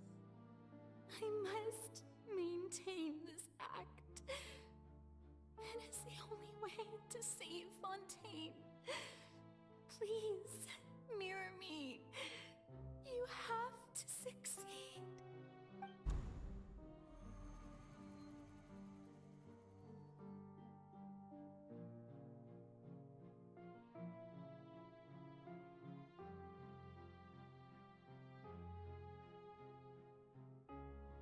Farina, you don't have to shoulder this burden alone. Although I don't know what you might be keeping from everyone. Your people are more than willing to share your burden with you.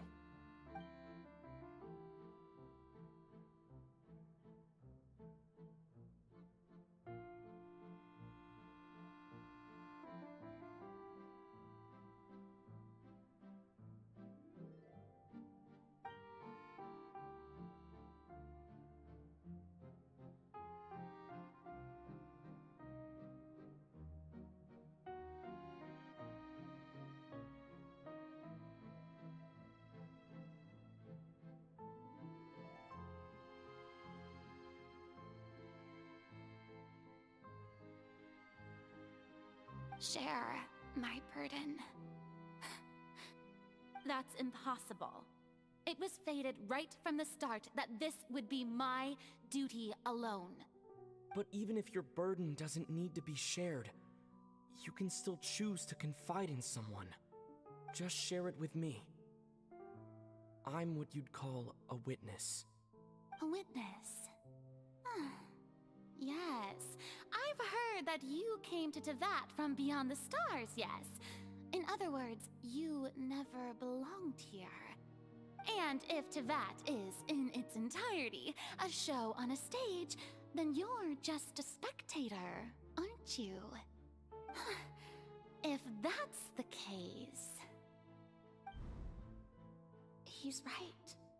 I could confide in him, couldn't I?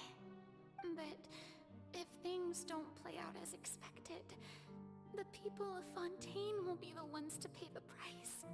No, Farina. You shouldn't be selfish. But what if it's really alright? Farina, you've worked so hard for so long. Surely it would be okay to put yourself first for once. Just this once. Is it such an outrageous thing to do anyway? To find someone in whom you can confide your frustrations and sorrows? Surely it could not hurt. If you let this opportunity slip through your fingers, think about it. Long and hard.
nothing to say.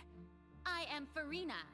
All you need to do, dear spectator, is to witness my performance until the curtains fall.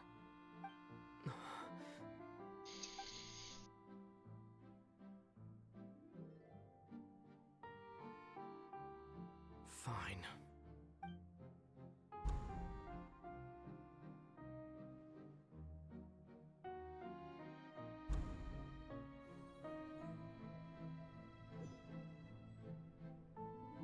So even Farina doesn't know the truth? Yes, it had to be done. To deceive the heavenly principles, you must first deceive yourself. She did very well. If she had let her resolve falter even once in these 5 centuries, Fontaine would have been doomed to the most tragic fate. It seems that trusting humanity was the right decision after all. I believe that I understand how your deception works, but that is only half the truth, is it not? How would you build on this foundation to save the people of Fontaine? That is the most important thing. Ah, good, good. Of course, the Iudex of Fontaine has pinpointed the crux of the issue. I'm sure you've long sensed that the Oratrice is no simple machine, yes? I've always suspected that it had its own consciousness. And Lenny did mention that he heard a human voice within the core chamber. It now seems that that person was you, hidden within the machine all along. Am I right? And then I became one with the Oratrice, taking Fontaine's gnosis with me. Yes, it would seem so, wouldn't it? Alas, your understanding of this device still lacks sufficient depth. In truth, it is no enactor of justice. It is, in fact, a device created to kill the god of justice. And to be more precise, not only will the Oratrice take down the god of justice, it will also take down the divine throne upon which she has been placed. What the? I mean, did you think I would be the sort to enjoy peaceful repose while Farina suffered?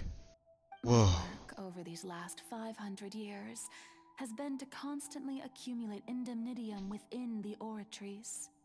But really, some have already discovered that only a small fraction of the energy generated by the device was ever used to provide power to Fontaine. The vast majority had to be, accumulated to enact this death sentence. It was all a part of your plan then? Both the trial and the sentence? Indeed. This power, accrued over 5 centuries, could have sustained Fontainians for millennia had it only been used for that purpose. Almost all of it has now been stored within the Oratrice. But only power of this magnitude could hope to destroy the Hydro Archon's divine throne, shaking the rules established by Celestia and breaking through the institution that is the Seven. So the Oratrice's call for death was for neither Farina nor Focalor, but for the Hydro Archon. The destruction of that divine throne. If I do not misunderstand your intent, you must be...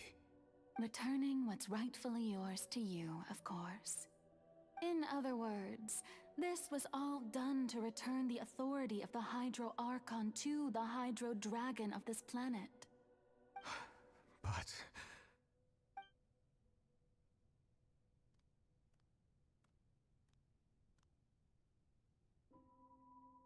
Oh, what? Getting sad again, are we? The authority of the ancient dragons shall soon be yours once more, O Hydro Dragon Sovereign. And this is the face you make. All you've done throughout the years is just so you can sacrifice yourself at the very end. I've never quite seen it that way, you know.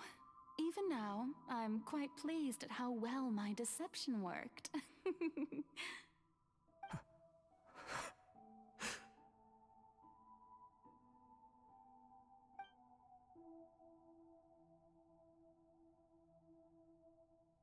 Hydro Dragon, Hydro Dragon, don't cry.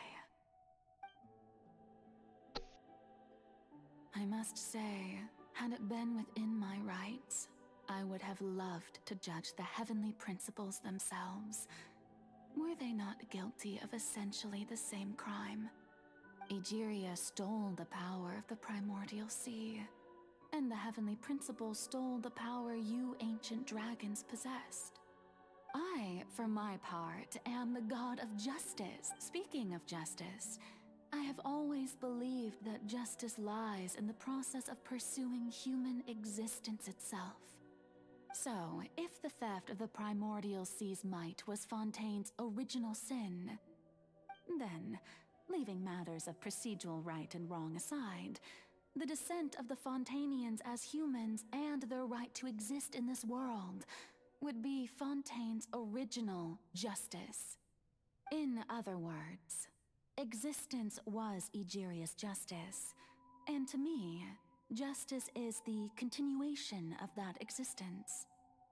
Defying the prophecy and ensuring that Fontaine's people shall live on, that should be the justice enthroned over all others. At this point, we, whether it be myself or all other Fontainians, have shouldered the burden of this sin for far too long. Iudex Nervilette, the highest judge in our land, when you regain your full power as an elemental sovereign, what verdict shall you pass upon us? So when I was invited to the court of Fontaine to serve as Iudex, I see now that that was your idea too. At last, I now understand the true purpose behind this position. In the beginning, I was uninterested in human existence. But these 5 centuries of living alongside them have gradually brought about mutual understanding between us. And I have even attempted to feel as they feel. You are a devious one, Focalors.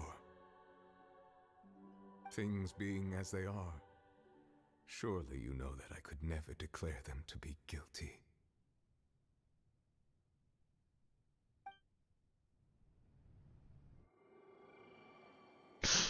Finally, a cutscene.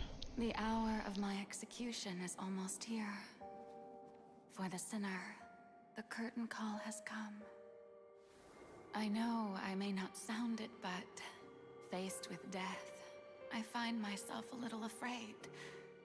Perhaps this is one thing both gods and humans have in common.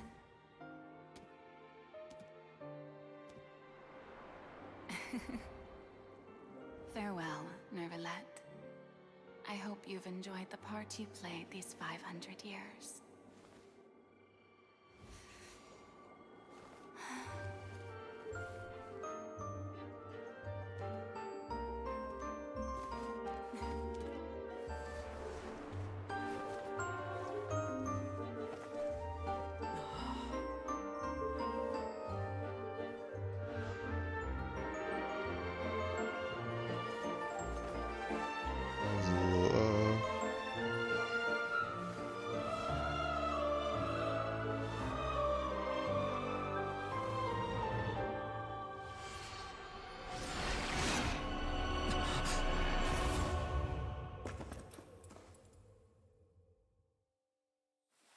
Goodbye, Focalors.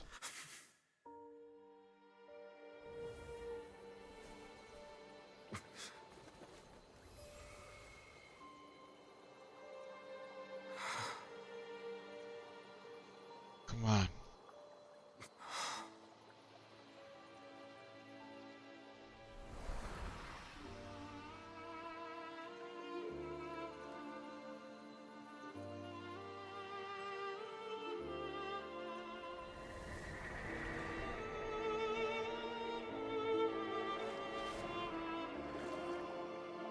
Listen on. Please live happily as a human. Just wish we could.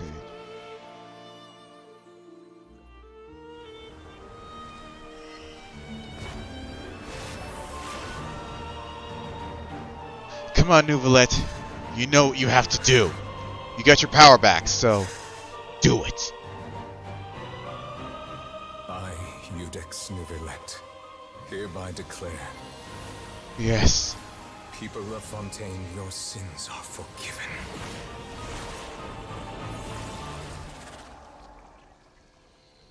There's still one thing we have to do.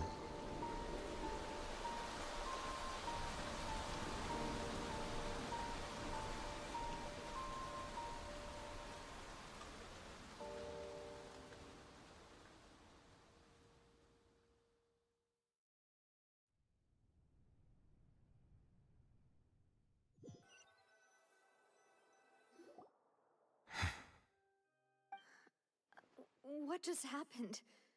Was that bright light some sort of misdirection? But since we're all still alive and haven't been dissolved, I assume whatever happened was good for us. It's time to end this. We must mete out punishment to that beast.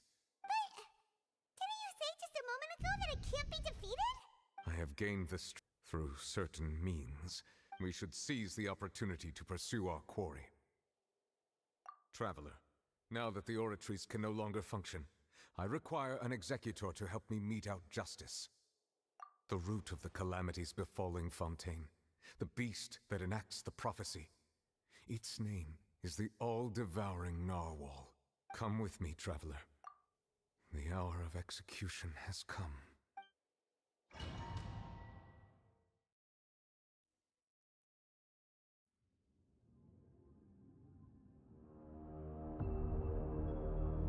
There it is. The all-devouring narwhal.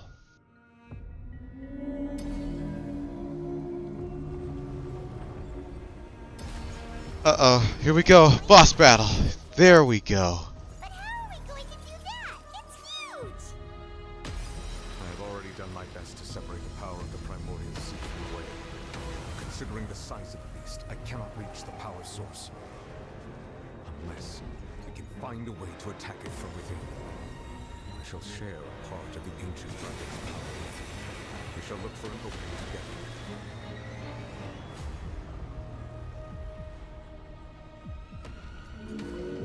Don't worry.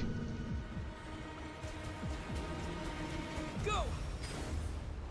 I can feel its sorrow turning into hostility.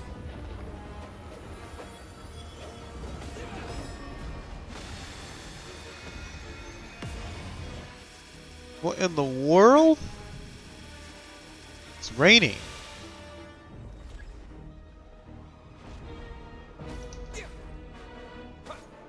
Water jet! The all-devouring narwhal cannot resist its instinct to devour. Continue to trigger its hostility, and a chance will present itself.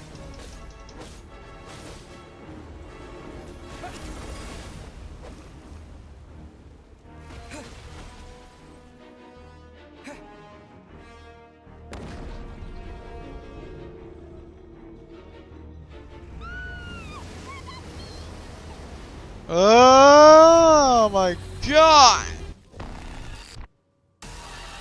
What's that hole thingy over there? It looks really scary.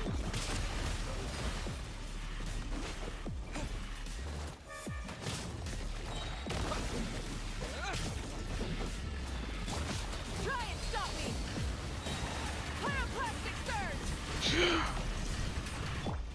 Everlasting as the moon! I have granted you my protection. Do not fear. Seize the moment and use my power to suppress its root from within.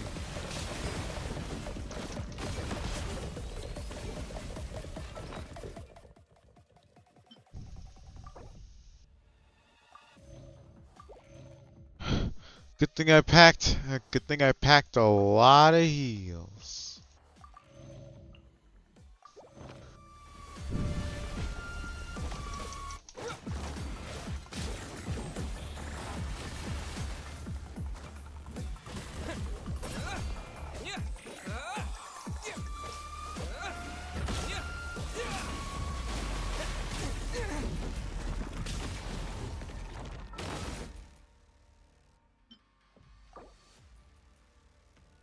We just need.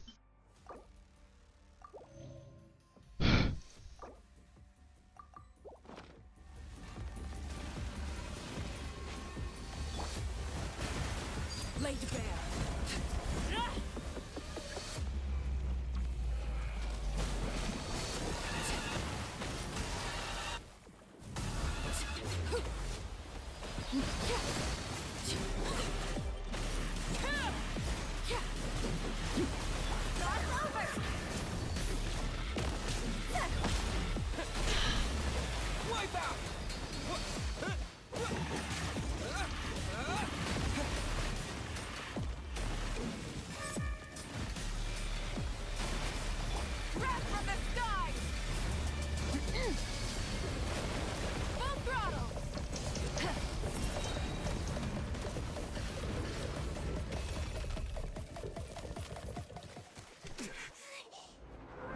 Uh-oh.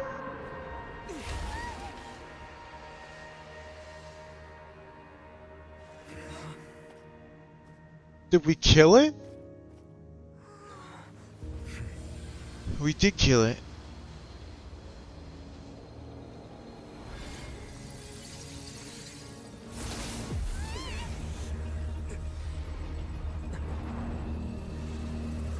Hey.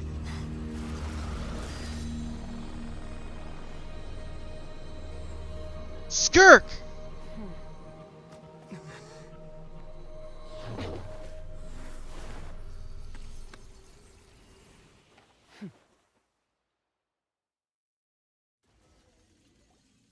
Thanks for helping with the cleanup. It should have been my job, but... oh well. It was just supposed to be a short private training session for me. I didn't think that my disciple and my master's pet would start brawling in the meantime. Well, actually, I had a feeling that it would happen at some point, but they bumped into one another earlier than I thought. What a blunder. I suppose I'll have to swing my sword 3 million times as penance.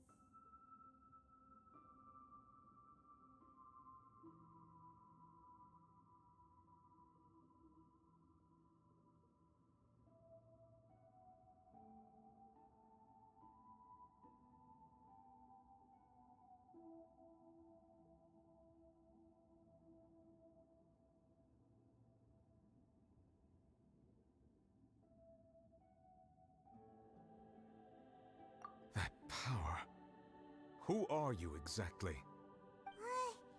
Paimon has an idea. From what she said earlier, she must be Child's master. Skirk, right?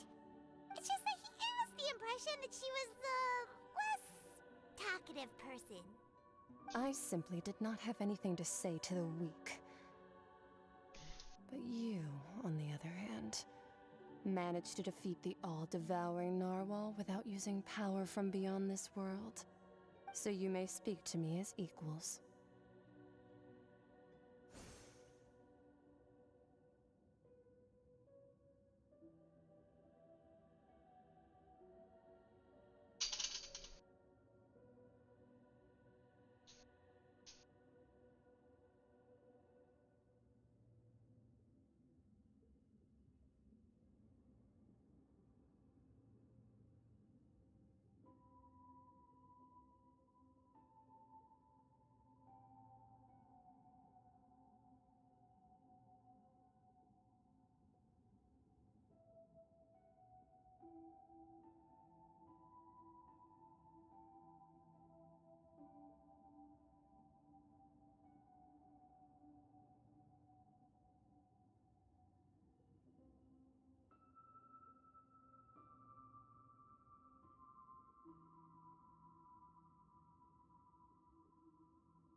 I have to agree.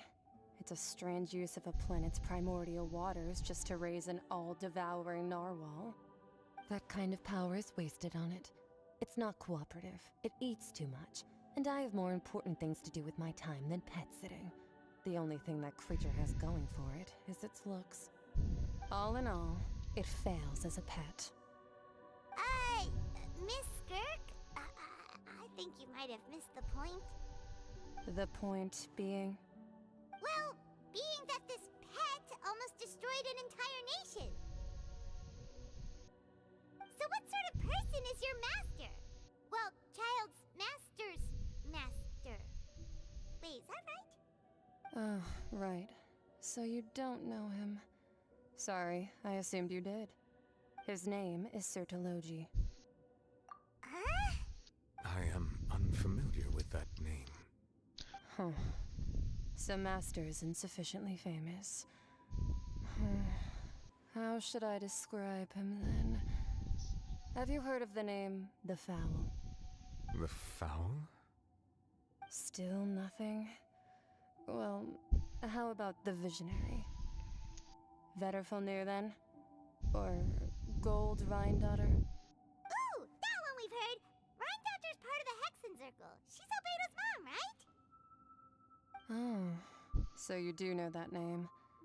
To be honest, I also heard all of those names and titles from my master. I don't actually know them either.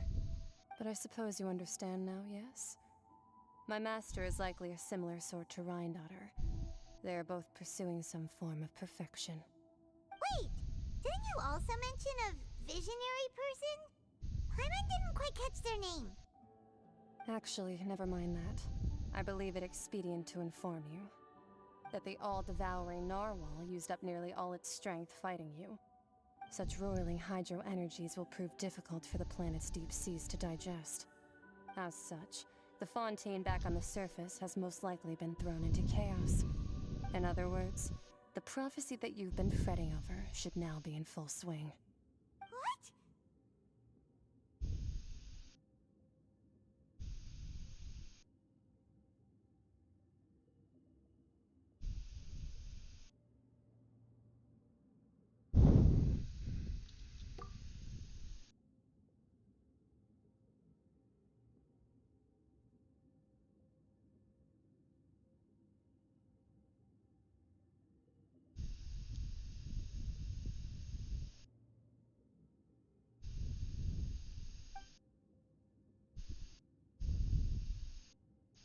Not to worry.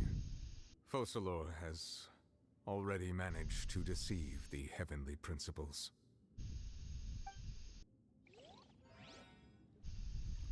In the end, the people will all be dissolved into the waters, and only Farina will remain, weeping on her throne. Oh no, we gotta save them. Oh no, all of Fontaine is gone. Only then will the sins of the people of Fontaine be washed away. It's just a flood. But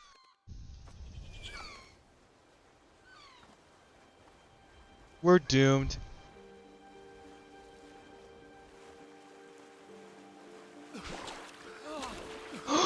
They're alive! Hey! Help! Over here!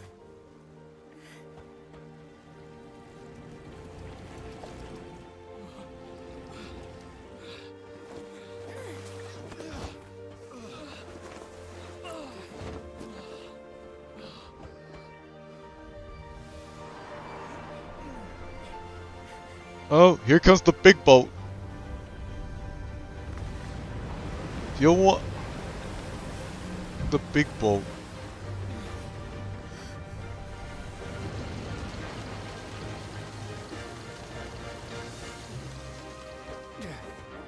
All hands, initiate emergency rescue!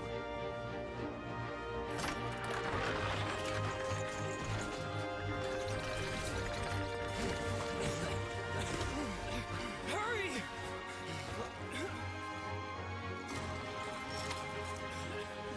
Hey, lend a hand!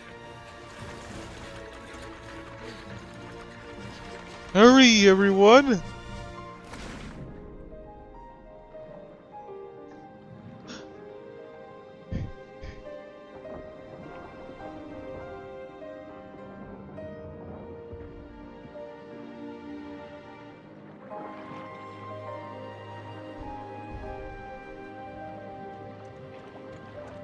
Not very skilled divers.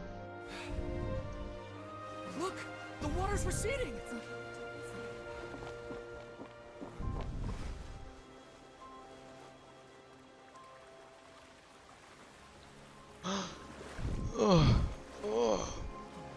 It's a miracle! Water's receding. We didn't dissolve. The prophecy was wrong. The prophecy was wrong. You saved Fontaine.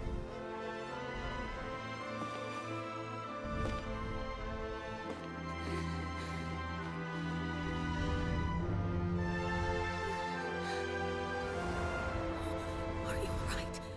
Yeah. We're safe.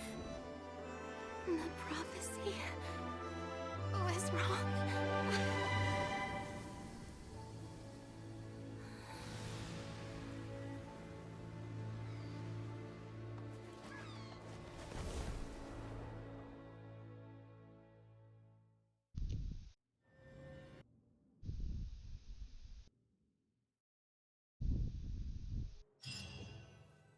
Whoa. The soil renewed. The Spina Rasula attacks post-disaster rebuilding. Old soil can still give birth to new bloom, Miss Navia stated. Hope is like seeing a small cookie when you're starving late at night. You Skyship Winglet, booner brain of the Fontaine Research Institute. The various disputes that have arisen on account of Mr. Edwin have suddenly become a shield over the Institute, with Jurier turning out to be a once overlooked hidden gem. People always call the first researcher mad, but few know what to call the second. And should that latter person achieve a miracle, they would find it all the harder to find a word with which to classify him and his team. Wow! Paimon barely recognizes the people in the reports. Are those really Jurier and Navia? They sound— What do you think? Pretty enthralling, huh? The Steambird's idea was pretty simple. With the disaster just having passed, we would print a free edition packed to the margins with good news to calm people down.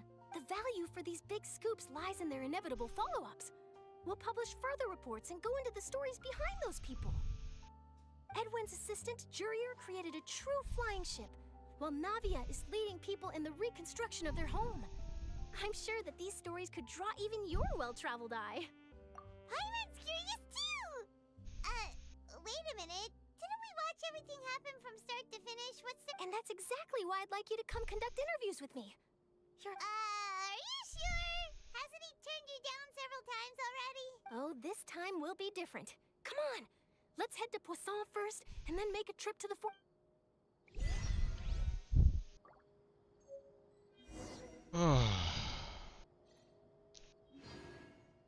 That's okay. Okay. That's enough. I am beat. I am beat. I'm beat. Be sure to see you guys next time. What do I need? Oh boy, do I need to get. We'll continue streaming tomorrow. Tomorrow when it's not 11 at night.